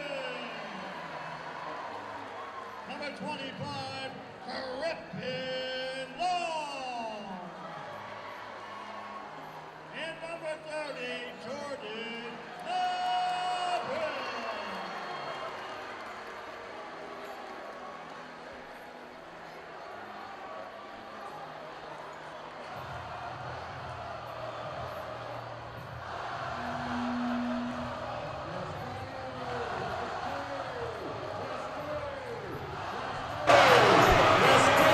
welcome you to Lakota West High School. It is loud in this gym. It's the second game of this doubleheader. It's the boys matchup, Lakota East, Lakota West. One of the most heated rivalries in high school basketball, and it is almost time for tip-off. It is a sold-out crowd here. The two teams fighting for the number 2 spot in the GMC, and West will win the tip-off. In these opening minutes, it's all about how you start off. These nerves are high, tensions are high. You want to get off to a quick start. PJ McFarland trying to tip it there. LJ Green able to stay on it. He'll drive under the paint, and the first points will go Lakota West's way. Words cannot describe how big of a game this is for both sides. Trey Perry dishes it over to Hayes. Here's Washburn. Akindelli, the transfer from Lakota West last year. East moving the ball around, trying to find an open lane. This is going to have to be a big game from the Stars on both sides. Here's Trey Perry trying to get started. Tipped there, it'll go out of bounds. Tyson Davis got a hand on it. And you know how effective Trey Perry can be trying to get something going early, but West playing some good defense on him, not allowing him to get anything open. Yeah, I am looking for a Trey Perry legacy game in this one. This could be his last time facing Lakota West. How nice would it be to go out with a win? Perry dishes it out. Washburn in the corner. This West defense has been all over it so far.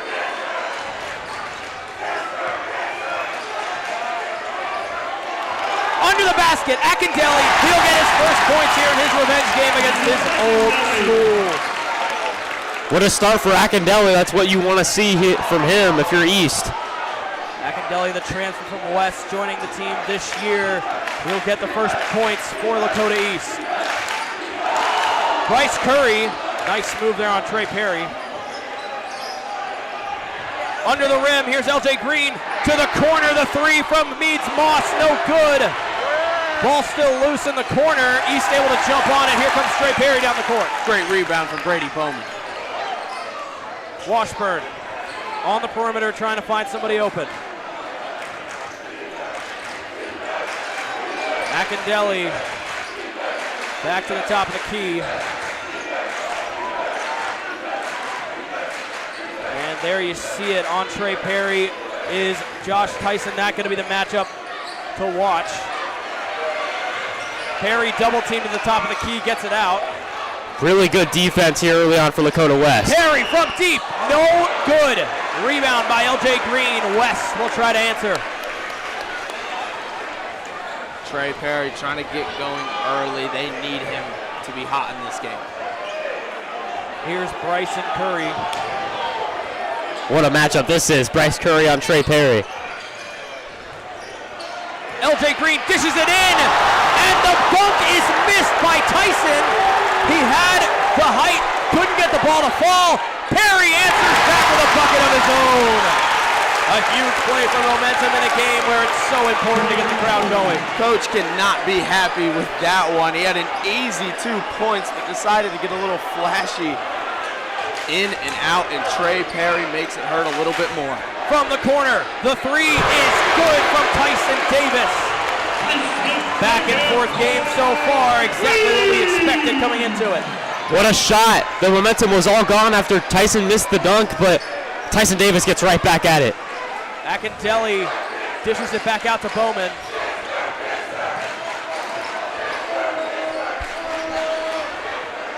Chance from the West crowd. You're going to hear banter from both sides. Perry, fadeaway shot, no good. PJ McFarland there for the rebound, and he's fouled while trying to get it. Impressive rebound from PJ McFarland. Another player who's really going to have to step up in this one. East has, I think both these teams are about the same height, all of their players. Nobody's towering over anybody. PJ McFarland has to step up against LJ Green, who is at his exact height, both being 6'5". East dishes it in. Perry tipped away by LJ Green. West let it go. They thought they'd get it, but it's still East ball. Man, if you're LJ, you got to go for that ball right there. Should have been an easy turnover, but was unable to just dive for it. thought he had a chance to get it right there. Bowman's got Tyson on him. McFarland gives it to Perry. Perry to Akindelli. He bobbles the pass. Under the rim, Akindelli's perfect so far. 2 for 2, 6-5 the score. So far, Akindelli's is making the most out of this revenge game. Not afraid to go right to the basket. Tipped away, strong defense there by East. On the fast break, McFarland. Bowman will take the wide open three. No good, and LJ Green gets down there for the rebound. Big missed opportunity there for East on the fast break. Trying to answer back, Curry goes up, and he's fouled for 2 shots. First time to the line tonight. Man, East had a wide open layup. I'm not sure why he took that 3. I mean, even if Akindelli underneath the basket wasn't open, he could have driven in the lane, drawn a defender, and then passed it right to him. Not sure why he would have shot that. I mean, obviously it would have been huge if he knocked it down, but still think the better decision was just to drive it there. Yeah, big game like this, maybe wanting to be a little bit flashy. It'll come back to bite him. The first free throw from Curry is good. He's 70% from the line. And a big matchup here. Josh Tyson, Trey Perry, the leading scorers for both. They're first and second in the GMC in points per game. They are going to have to be lights out tonight. So far, neither has scored. The second free throw, no good. Tie game. We're back to where we started.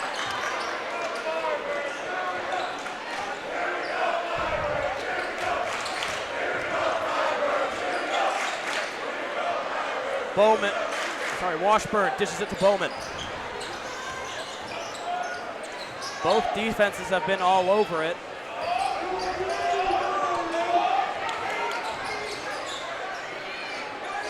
No threes from either side yet.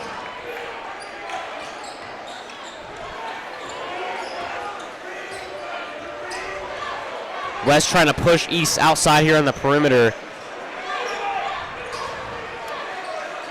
East likes those open looks in the paint that they can get. Perry trying to communicate something. He's frustrated. Obviously not getting the look he wants. This is a long possession for this East offense. McFarland will drive in on Green. LJ making sure nothing gets inside there. Perry there.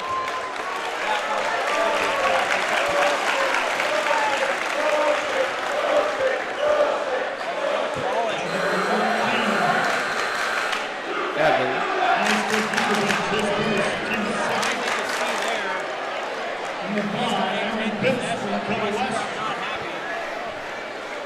Really feels like East is trying to make this the shortest game they possibly can. Just trying to run time off the clock.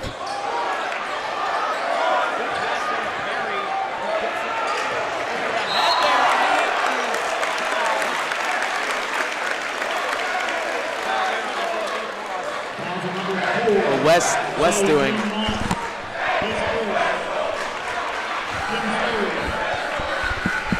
It's so loud.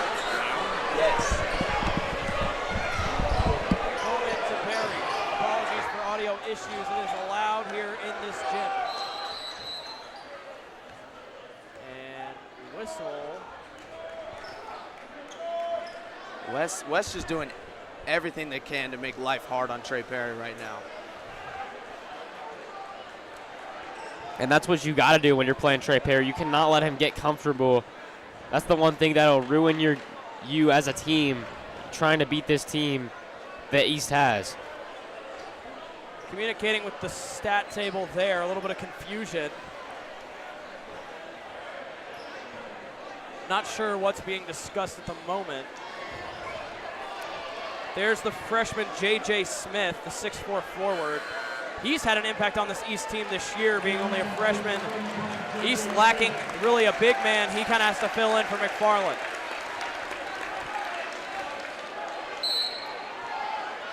Hayes will dish it in.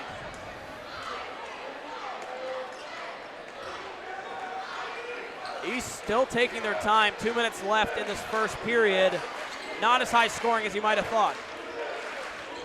And it's because East is taking forever on these possessions. They're in no rush at all.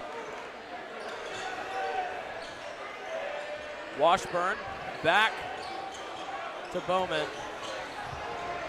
I mean, right now there's really just no point in trying to attack this West defense playing so good, so aggressive. Just take all the time away. I mean, maybe try tiring them out. This is just a game of keep away right now, and it's really only between Washburn and Bowman. Perry, the air ball there, able to get it back, and the 3-ball to answer. What a play by Brady Bowman. The miss by Perry is made up for. Silencing the West crowd. And man, in a game like this, when these student sections can see each other, you can just feel the energy going back and forth across the gym. West able to stay on it. Going up for it, and it's good there by Alex Dudokovic. Big time basket. West playing much more fast pace. Bowman back to Washburn. We've seen this a lot on these East possessions, just moving it back and forth. It's 9-8, 34 seconds left in this first quarter. Wonder if East is just going to try to take out the rest of this clock. Another foul on Lakota West. Both Perry and Tyson have been quiet in this first quarter. The two guys we thought would be most electric haven't really seen the ball very much. Yeah, and the one time Tyson did get an open look, he just smoked the dunk, so both of them kind of struggling early on, but as the game progresses, we're going to see the best players arise. Yeah, for sure. And you got to think these early stages, it's just schemes designed to stop these big playmakers. Like you said, later in the game, we'll see who the real stars are. And Josh Tyson will sub out for the first time tonight. Perry's still in the game.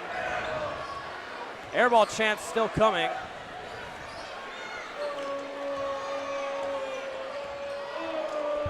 Clock ticking below 11 seconds. East will try to end with the ball here in the corner. Hayes, it's good. What a shot by Hayes. And that'll do it for the first quarter. 12-8 your score. It's a 4-point game, and man, this gym is electric. We'll see you back for the second quarter.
We welcome you back. It was an exciting first quarter. East up by 4. We saw some back and forth play.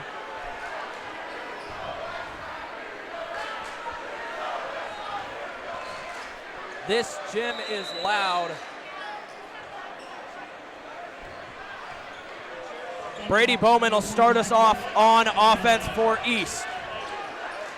Both teams have really been in control. Oop attempt there, it looked like, for P.J. McFarland. Was just a little bit too far away from the rim. Trey Perry and Josh Tyson have been quiet thus far. This West defense just playing suffocating right now. Here's Akindelli. He's the leading scorer for East at the moment. Perry back to Bowman. And East just doing a good job of playing keep away. They've owned the possession game so far by just holding on to the ball and not taking any shots they don't need to. Yeah, this is what they do. They just control clock, Akintelli from 3. No good there. McFarland able to get the rebound. He'll put it right back up, and it's good. What a shot by P.J. McFarland. This crowd is loud, and now West going to have to answer back. What a dominant showing by P.J. McFarland on that one, getting the rebound over 2 guys and then putting up the tough layup. It feels like it's been a century since we've seen West on offense, but here they are trying to answer back. In the paint, Green to the corner, Dudokovic, and it's good. West is able to answer back after the long possession by East. And that's happened twice now where LJ Green gets down to the paint and then just dishes it to a guy in the corner, hitting the wide open 3. East, got to be careful about that going forward. Man, it feels like East has had the ball for 90% of this game. Just taking off as much time as possible. Yeah, they've owned the possession game, but the score not out of hand at all. Still only a 3-point game. Akintelli has got it at the top of the key, out to Bowman. At the baseline, Akintelli is blocked by West. What a play right there. Coming over, getting the block. From 3, it's an air ball there. Dudokovic gets it, puts it back up. Still not in, and Perry's able to come away with the rebound. This is where Trey Perry can be dangerous in transition. And it's good! Josh Tyson tried to block it up against the backboard, but Perry's not having it. And there is simply nothing you can do. Even when they had 3 guys against 1, Trey Perry still gets it done.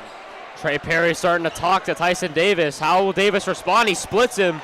Wow, that one tipped into the stands by Akintelli, still West ball. Bryce Curry will sub back in for Aaron Phipps. In comes Isaiah King for the first time tonight, and Perry gonna head to the bench for the first time in this game. Man, Trey Perry is just so talented. I mean, he's the best player on this basketball floor right now, and he's proven it with how he's played so far tonight. Yeah, the Miami commit always a factor. McFarland got it in transition to King. Under the basket, there's Hayes. Didn't have the look he wanted. East will slow it down. This crowd is loud. I'm not sure what our mic is picking up at the moment. Hayes to King.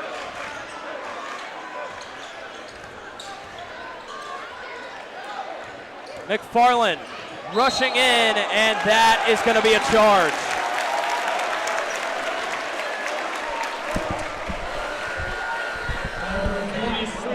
Unfortunate there for West. Playing straight up, but McFarland just bumped into him. Lakota West number 4, Isaiah Moss. Worked it beautifully. Apologies there for audio difficulties. It's hard in a gym like this. So loud, so many people here, sold out crowd. Perry puts it up. Bounces, not gonna go in. Tyson in transition's got Washburn on him, and he's fouled in transition. Foul number 3, Ashton Washburn, his second, team second. Ashton Washburn, Substitution, number 1. one of the best defenders on that East team, if not the best. He might not put up the most points, but he will be all over you on defense. He is right up on Josh Tyson right now, applying that pressure, not allowing anything easy.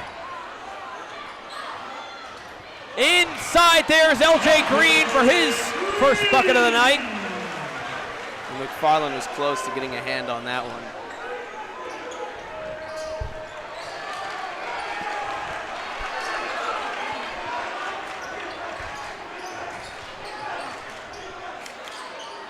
Akintelli from 3. No good. There for the rebound is Josh Tyson. And it's going to go the other way. Wow. I don't know about... I apologize for the audio difficulties there. We're going to have to mute back there for a minute. But, man, not sure what the foul was on there.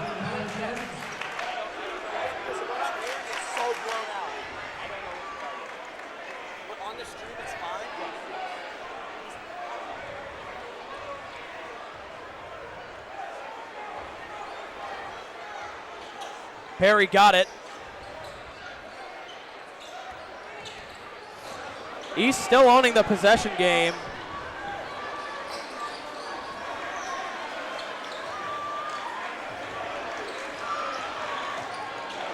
Hayes from 3. No good. McFarland there for the rebound. And McFarland is blocked.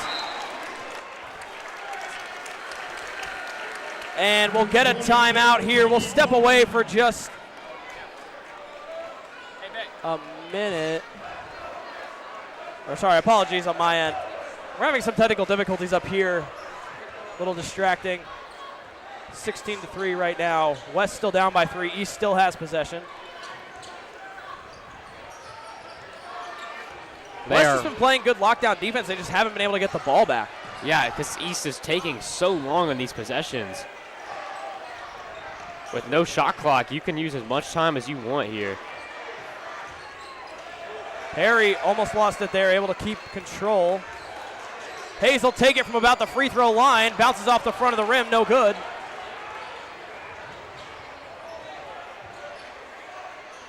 Here's Green. They'll give it to Davis. Davis dishes it in, and there's a foul that's going to be on East. And now West, can you take the lead here? Can you get yourselves back in this game? I mean, so much time has just been run off the clock. East has shortened this game so much, and that's playing into their favor right now. Mead Moss tries to get it in over the head of McFarland. McFarland does tip it, and it will stay East ball. Not sure how that one worked out, but East gets away with a lucky break there. Yeah, not sure about that one either, but East getting a lot of breaks right now, but they're also making a lot of hustle plays. PJ McFarland has been affecting this game in so many ways here. Rebounds, offensive rebounds, steals, you name it. Here's Bowman. Impressive pass there around the body of Curry. Gets it back. And East continues to play keep away.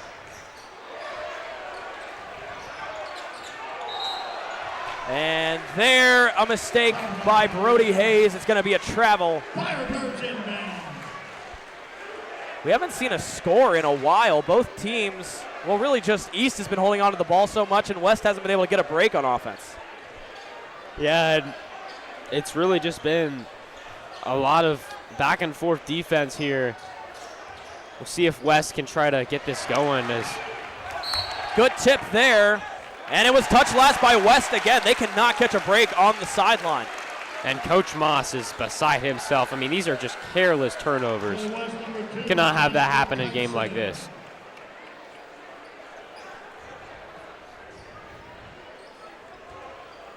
Josh Tyson still without a score on the board. He wants that ball back for West. He wants to be able to put up some production before halftime. 2 minutes left before the break. East still just playing the long game, keeping away from the West team. And, I mean, the possession game is so lopsided at the moment.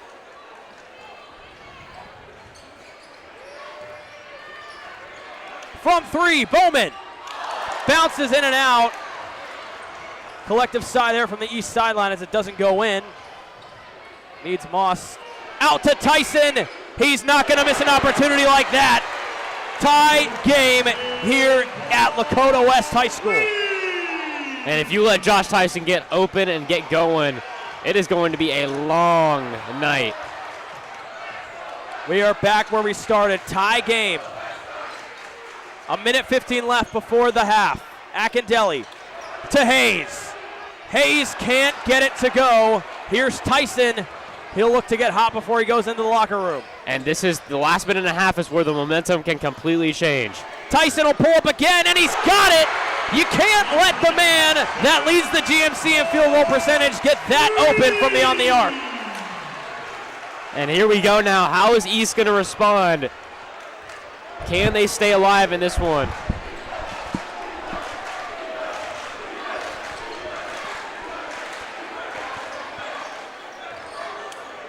To the corner, Akindelli can't get it.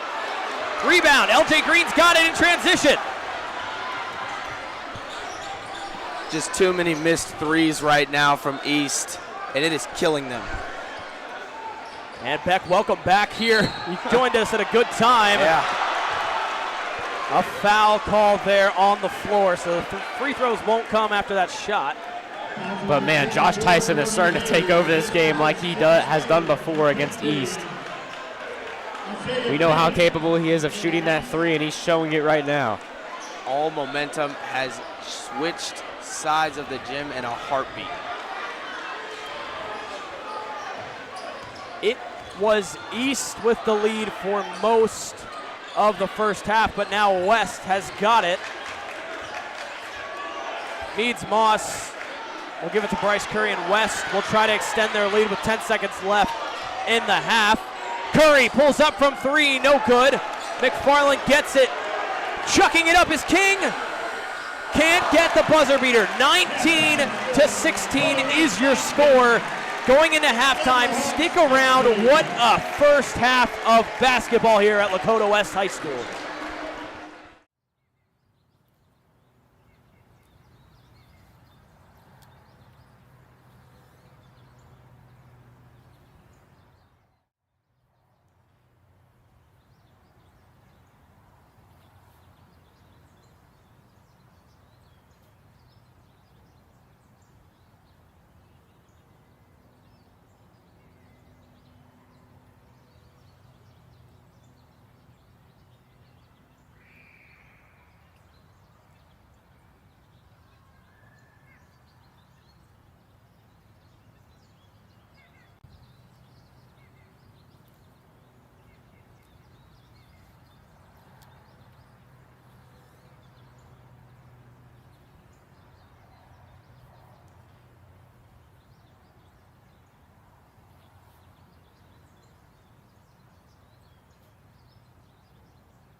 We welcome you back to Lakota West High School. 19-16 for Lakota West, your score after halftime.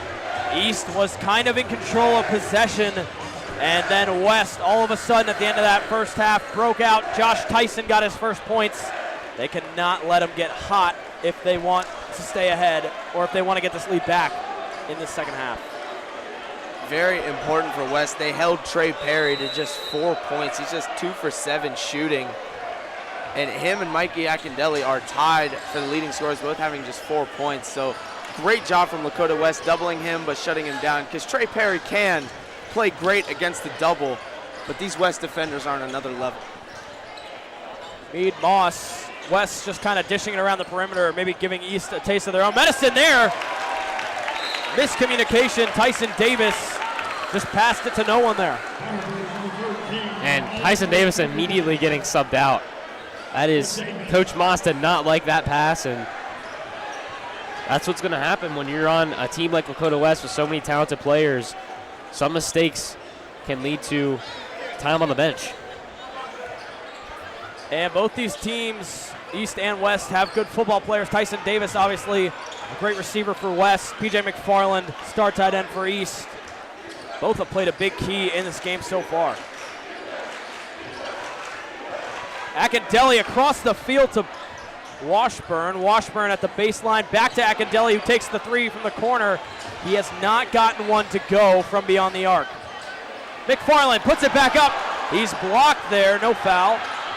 And Dudokovic will take it up. Sorry, LJ Green.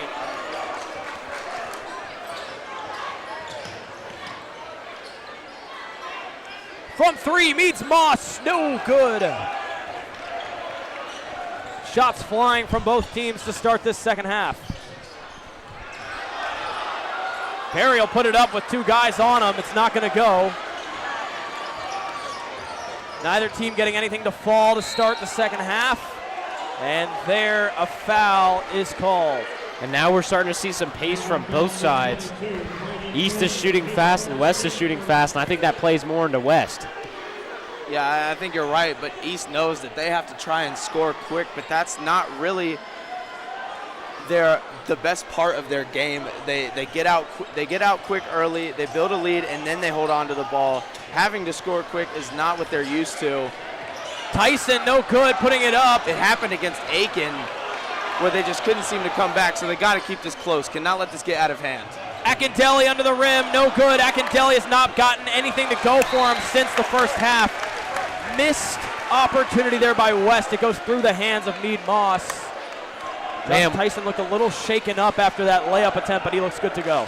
West could have a much bigger lead right now. They're just missing some good looks and then throwing the ball away right there. They just got to settle down, get some good looks, and knock them down. Right now they're just playing into East. Akindelli finally will get one to go for him here. 1 point game. A lot of shots from both sides, not a lot of points. The credit to both these defenses, just playing really great, locking both teams down, taking the star player away from the equation, and this is what you're going to get out of that. You're going to see a low-scoring game with a lot of missed shots. Three ball, Curry's got it! And we'll get our first timeout by East. Looks like they were just fixing the net there. Big shot there by Bryce Curry. But wow, that's a huge shot. And in these games, you know, it's not always the star players that step up. Sometimes it's the guys that don't get a lot of shots that step up because they're left open in these moments, and we get to see them shine under the bright lights. Washburn back to Bowman. We saw that a lot in the first half. East just playing keep away, owning the possession battle until the very end of that first half where they lost it. Washburn will take the three, and it's good! Back to a 1 point game. And now for real, we'll get a timeout from West. We'll step away for just a second.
We welcome you back to Lakota West High School. West just took a timeout after the 3-ball by Ashton Washburn. It's a 1-point game. This continues to be back and forth. Both teams putting up a lot more shots in the second half, but not a lot of them honestly falling. Yeah, and it's going to be one of those gritty, down-to-the-wire games, just a grind-it-out type of game as East is pressing up here. Dudokovic will take it up.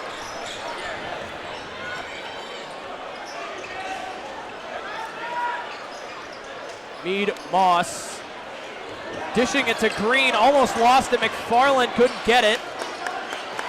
East able to recover there on defense. Inside, Dudokovic lost it, and it's East ball. Too many mental mistakes happening by West right now. A couple of errant passes and just letting that ball slip out of bounds. It's really aided East trying to get back into this game. Perry dishes it in. Hazel take it up. Bowman to McFarland in the paint, and McFarland gets the easy layup. Barely even had to try there, and East has the lead back. PJ McFarland has really stepped up this game. The way he's playing defensively, getting the rebounds, laying it in, he's playing awesome right now. Tyson, open lane to the basket, and he'll make that every time. And there's Josh Tyson. He's taking over this game. You get him touches, he's going to make things happen. Same with Trey Perry. Perry steps back off the front of the rim. The brick is recovered there by Washburn. It's a rare wide open miss from Trey Perry. He normally knocks that down. East moving it around the perimeter like they have a lot so far tonight. Akintelli to McFarland. This game really back and forth right now. Can't afford to take a shot that you don't know you'll make.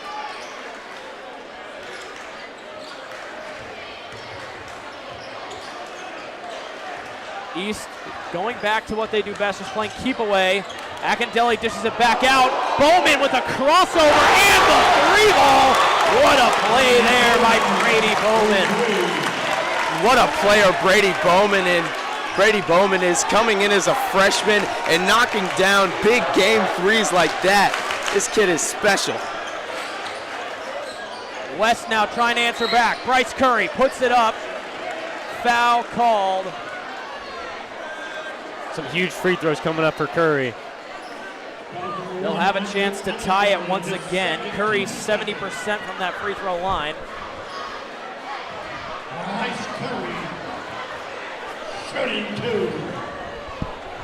3 minutes left in this third period.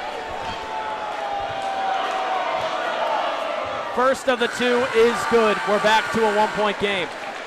So the West number 3, Tyson Davis, number 5, Aaron Phipps. Thunderhawks number 24, Cody Hayes. Tyson Davis will sub back in after he was taken out after that missed pass to start the half.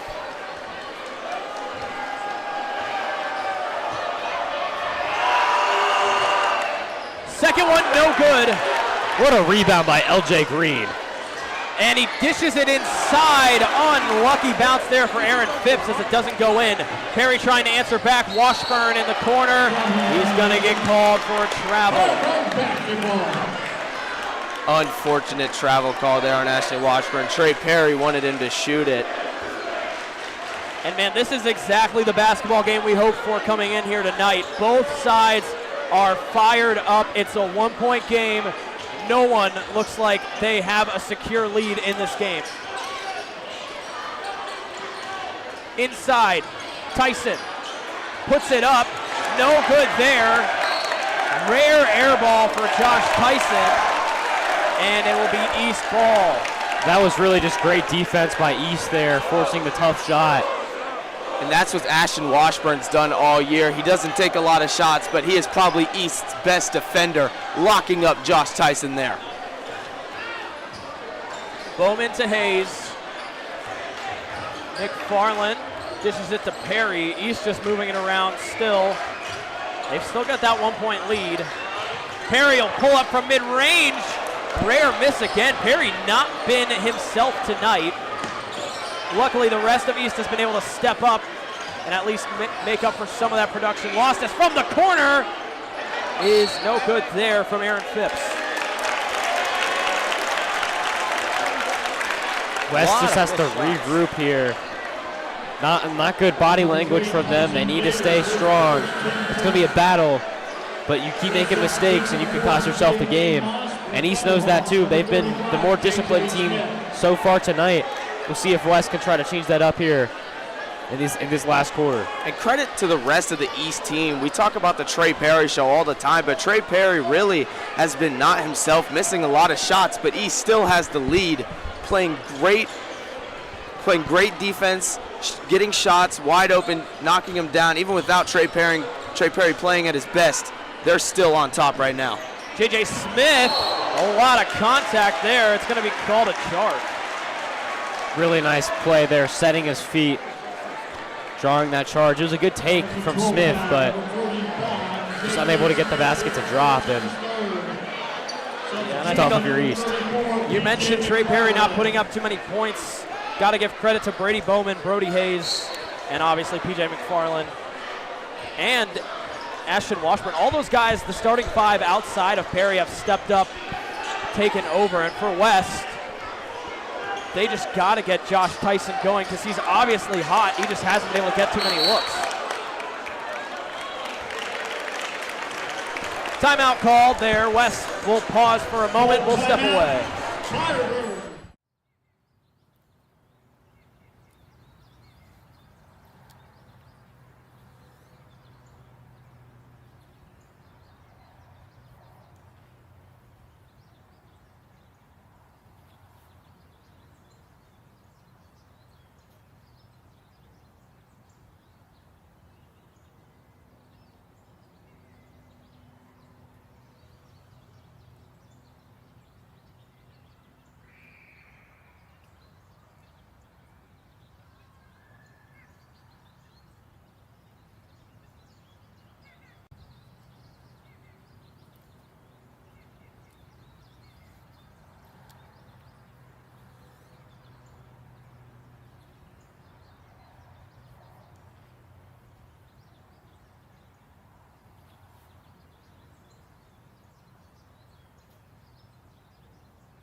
A minute 20 left here in this third quarter.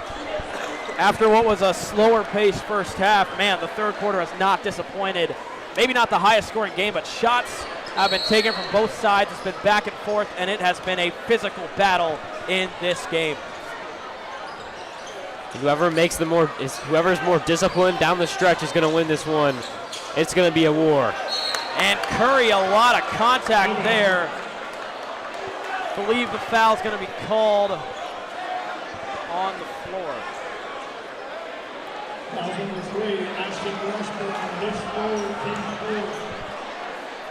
Josh Tyson will dish it in.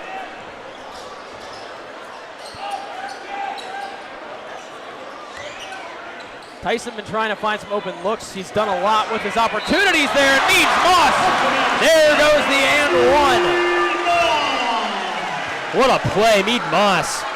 He used that little Chris Paul move, did the fake reverse spin, got right open to a spot, an easy lay-in, and then he got the foul as well, and that's a huge momentum shift. Mead Moss, only 42% from the free throw line.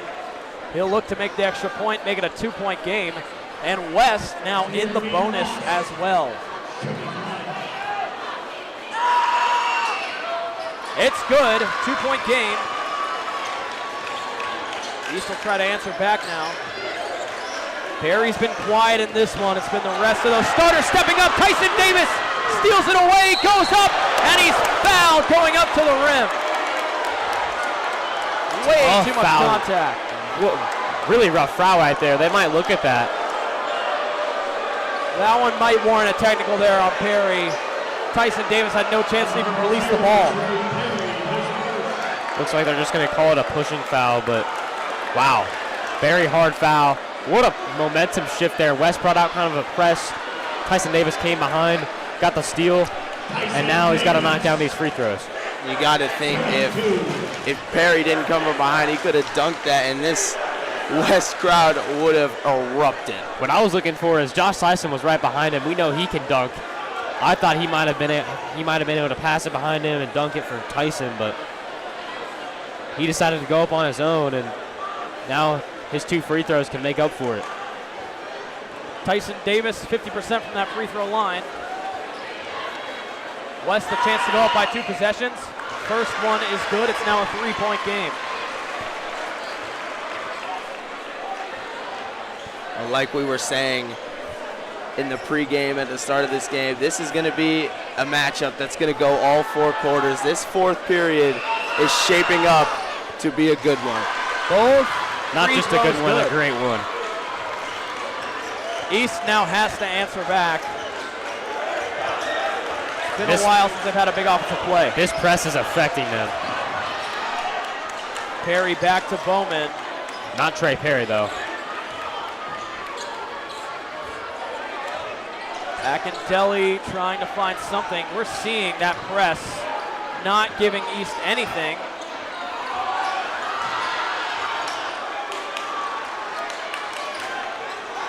Man, East not able to find an inch of space right now. Corner, Bowman, good! What a shot! When they needed it most, 10 seconds left in the quarter. 1-point game, Josh Tyson's got it, he'll try to put it up. Not gonna fall, but he is fouled, and 2 shots are coming for number 2, Josh Tyson. Man, despite the foul, what a shot from Brady Bowman to get East that much closer.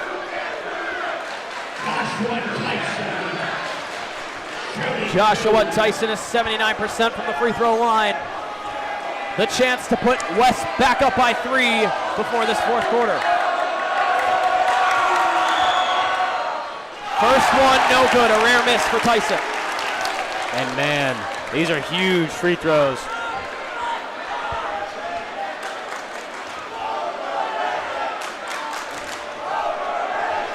Second shot coming.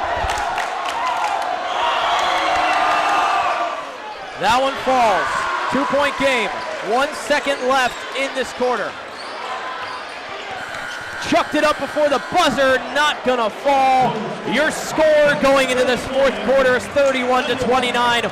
What a game we've got. We'll see you back after the break.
It's the 4th quarter here, game 2 of the doubleheader.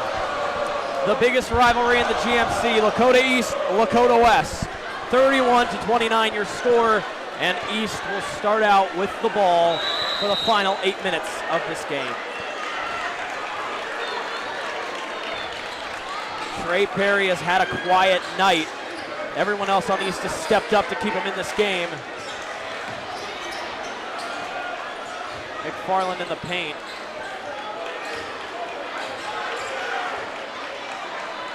Credit to LJ Green, he's really stepped it up in the paint starting the second half. Hasn't let much go inside.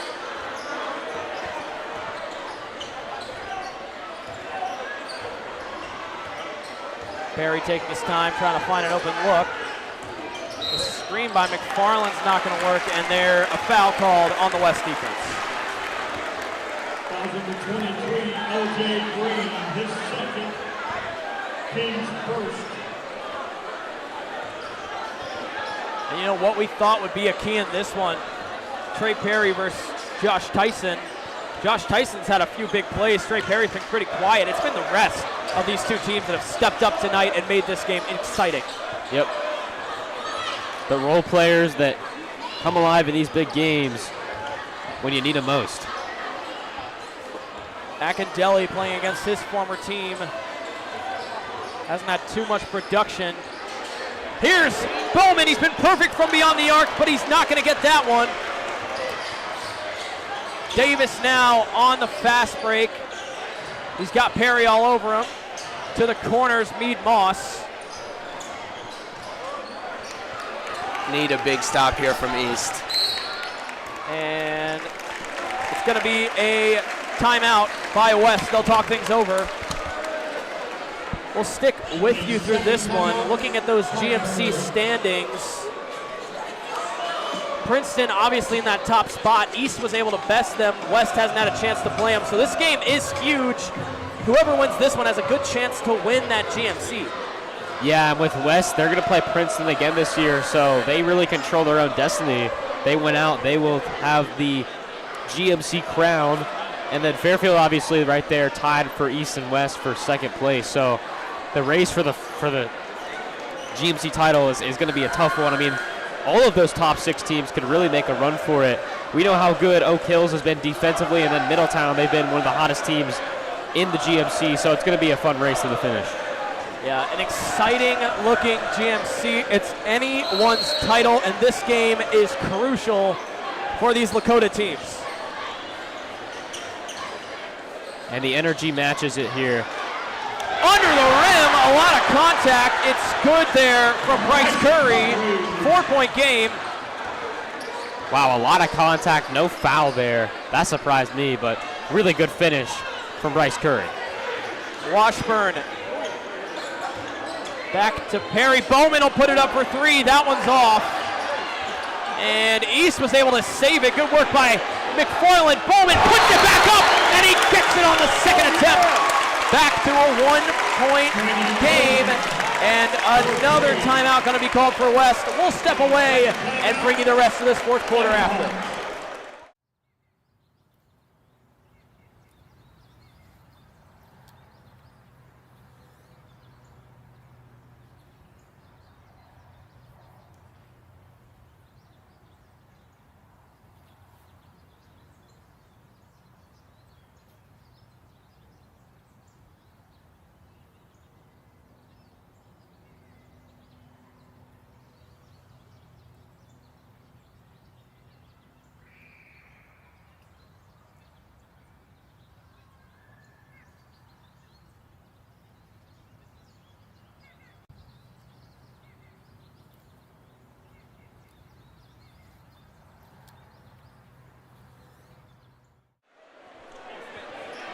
6 minutes left in this fourth quarter. A big play there by East. Made it a 1-point game once again.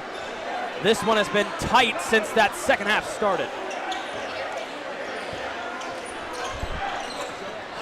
West trying to answer back now. Curry trying to dish it into Green. It's going to be tipped there by McFarland, but West does maintain possession. What a job P.J. McFarland has done today. He has really stepped up, getting rebounds everywhere, playing great defense, getting the tough layups. He has been the key factor in this one. And Brady Bowman, the leading scorer for East, has really stepped up as well. His points coming from beyond the arc. He missed a couple, but he made back up for it with a huge 3 from the corner. East is just kind of clicking. Both teams really clicking. It's been defensive battles, though. Bowman can't get that one. Dodokovic there for the rebound, and now West has a chance to extend the lead. Could have taken the lead with that one. If Brady Bowman shot that and made that, all the energy of West would have been completely sucked out. That was a huge shot. Akindelli on Dodokovic. Trying to dish it in, man. Bowman is having the game of his life right now. doing everything he can and putting his team on his shoulders. He's doing a great job. With West playing how they're playing on Trey Perry, East needs other guys to step up, and Brady Bowman is a perfect example of that. And this guy right here, PJ McFarland. A lot of contact there going for the ball. I mean, you can just really tell that PJ McFarland wants this win right now. I mean, everyone on that floor right now wants this win so badly, and it just all comes down to execution at this point. And the atmosphere has been electric here. Sold out crowd. Both stands full of fans.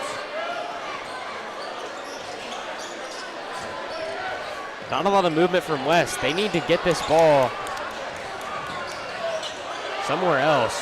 Shot from Dokovic rolls in. 3-point game.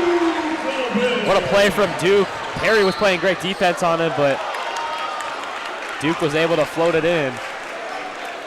That one a foul on the floor there. East will maintain possession. That one on Curry.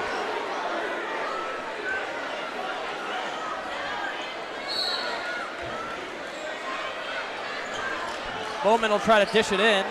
Finds McFarland.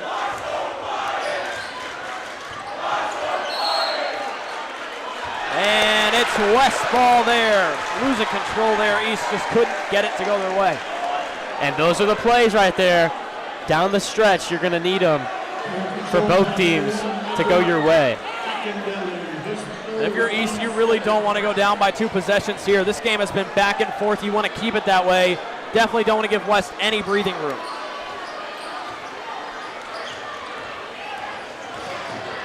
Curry. And that, a timeout there called by West. Man, this game was back and forth for so long, but now West has a chance to go by 2 possessions. They'll talk over what they'll do.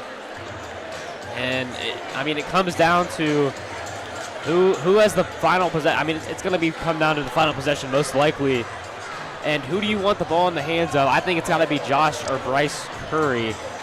Both of them have just been amazing for this team these past 2 years. And in these big-time games, you got to get the ball to your best players for both teams. And speaking on the best players, I think in this moment, 4 minutes left, it's probably your last chance to play your biggest rival in high school. Trey Perry has to step up and make some plays. He's been pretty quiet. I mean, they've doubled him. They've really shut him down. West playing great defense on him. Brady Bowman has been very clutch. PJ McFarland, a lot of guys stepping up right now. He has to step up and make some plays.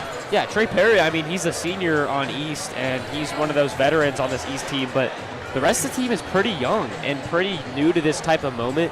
So I think Trey Perry is going to have to step up and show the younger players how to get this job done. I think Brady Bowman's done a phenomenal job. This is his first matchup in this rivalry game, and he's shown out. He knows the type of play it takes to win these type of games. Yeah, and a big talking point for East coming into this year was PJ McFarland and Trey Perry, the only returning players that had any varsity experience last year. And it was a little concerning, to say the least, that nobody else had any, but man, the rest of that East team has stepped up. That time a foul called on the floor. East has to get a defensive stop right now. Cannot let this game become a 2-score ball game. And if you're West, you cannot let East get any more open looks from 3. They've gotten way too many here in this second half, and Brady Bowman has been knocking them down. Clock ticking to 4 minutes left in this fourth quarter. Mead Moss is fouled again. East got to be careful. You don't want to let West get in that bonus. And now the foul's starting to pile up, and it comes down to, can you hit your free throws if you're West here down the stretch? Mead Moss. Mead Moss will have the chance to extend it to a 5-point lead. First of 2 shots is good.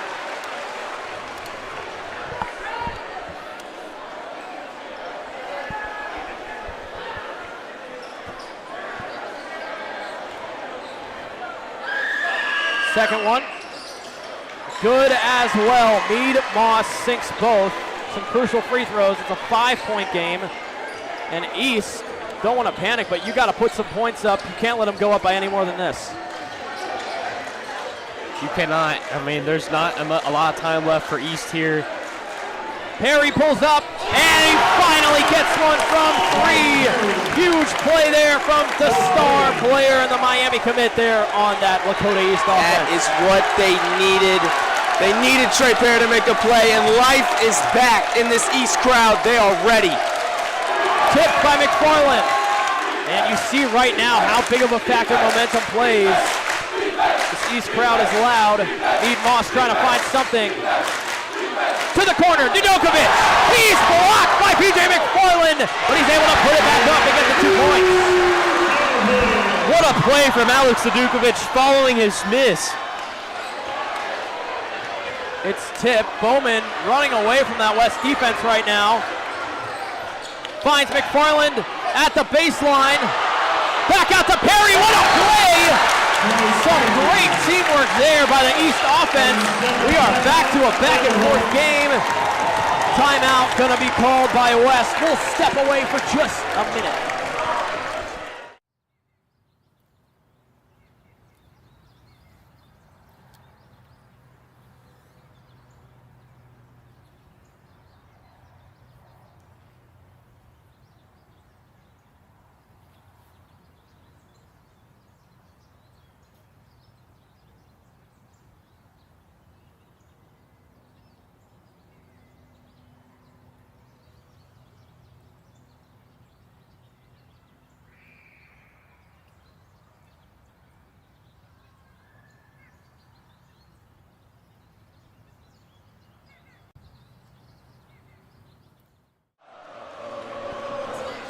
This crowd is loud.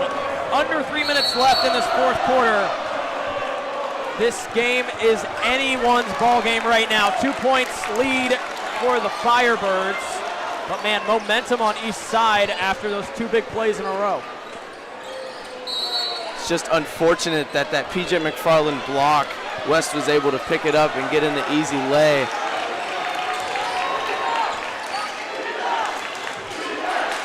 Green has done a good job of limiting PJ McFarland in this game.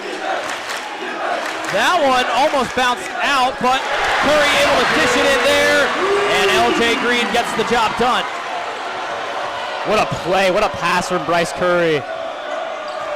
Finding the open man, that's what you got to do in these moments.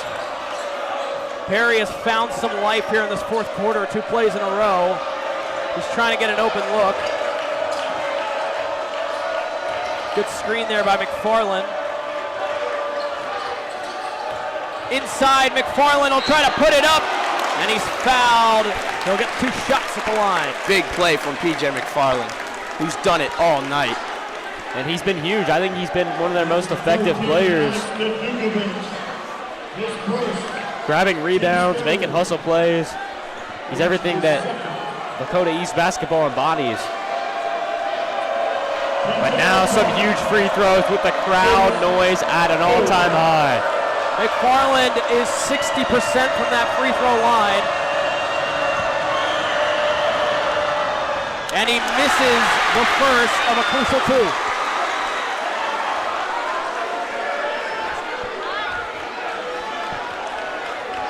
The crowd is loud. These are high-pressure free throws. McFarland the second. Can't get it either. Perry fighting for the rebound. Trapped in the corner is Green. And a timeout called by West. Man. Huge play by LJ Green there to secure it and then call the timeout. Could have been an offensive rebound for East, but I don't know what they're calling. Ref's signaling something. And those were crucial free throws there for East. That would have brought you back to a 1-possession game, but now you're still down by 4.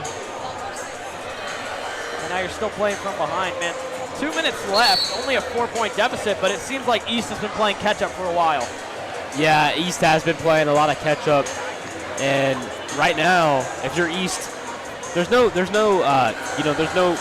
complete panic mode yet. It's still a 4-point game, but with no shot clock, West is going to try to run this thing down, and you're gonna have to have them miss some free throws here because you know you're going to have to foul them at some point. You're definitely, if you're East, going to want to keep it at least a consistent one-possession game so you can keep it back and forth. You don't want to stay behind by 2 possessions for any longer than you have to.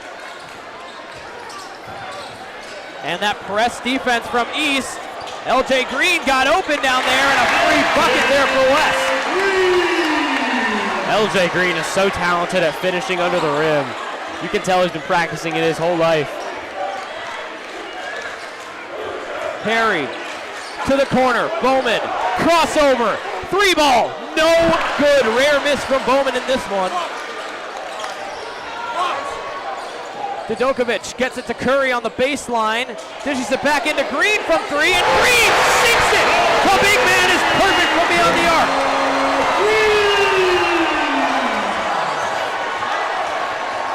Akindelli's got it. East has got to answer back. The momentum heavily on West side right now, and Bowman is fouled. East will maintain possession. Got to get it quick now if you're Lakota East. You got to throw up threes. Get a stop, throw up another 3. Looking a little bleak right now. LJ Green just putting this West team on his back right now. The MVP of this game by far. Tipped out of bounds by LJ Green.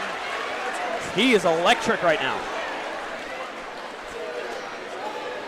East is now down by 9. A run there by West. All of a sudden, East is in panic mode a little bit.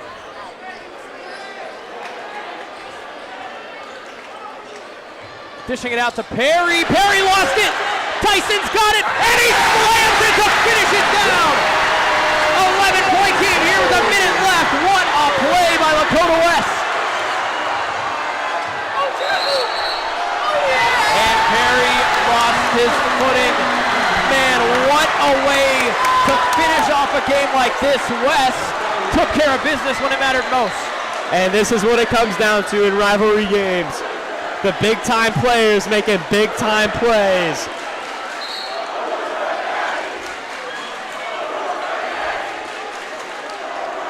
Man, that string of 6 points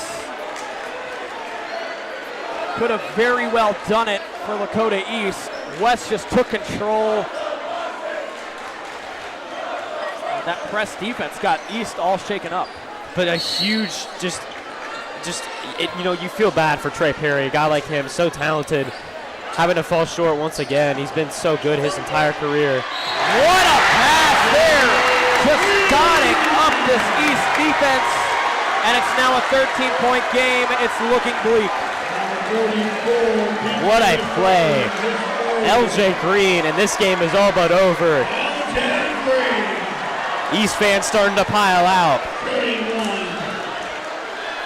And what a job by West at the end of this one. Finishing off strong, and LJ Green gets a lot of that credit. He started that run that West needed to really take the lead.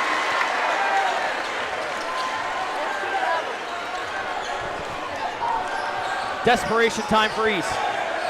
Perry steps back, puts it up, and he's got it. What a 3, but probably too little too late as we enter the foul portion in this last minute of the game.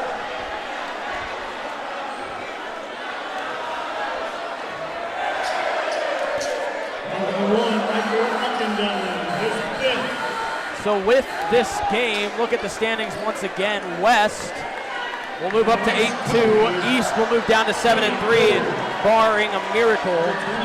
And if West can win that second matchup against Princeton and win out, they have secured that GMC title.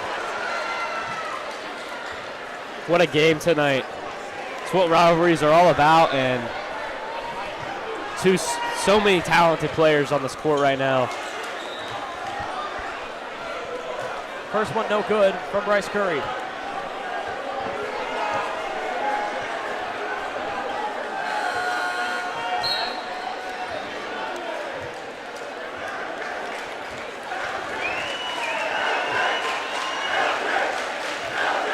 They're chanting LJ in the student section. What a game he had tonight.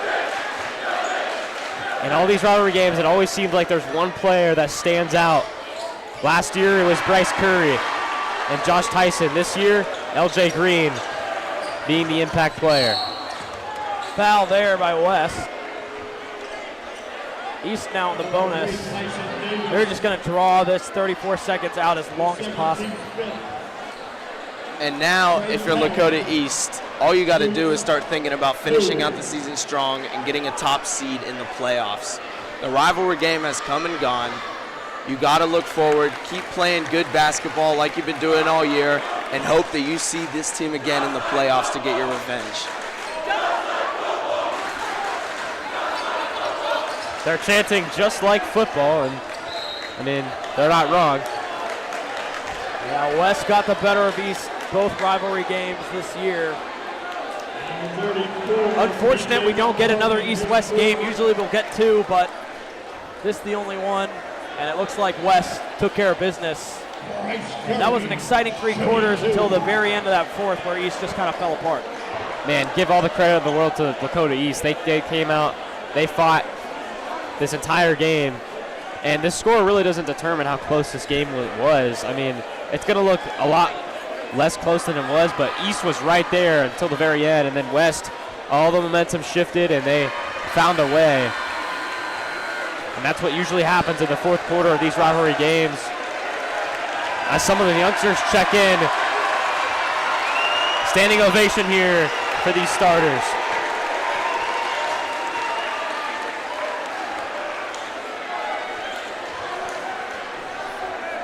Curry lines up for that second free throw. Subbed in for East. Got Eli Carpenter, Isaiah King, Gabe Gaither, J.J. Smith, and D.J. Samuels. For West, got some faces you haven't seen yet. Jordan Narvez will sub in here. Maxwell Asbeck out there.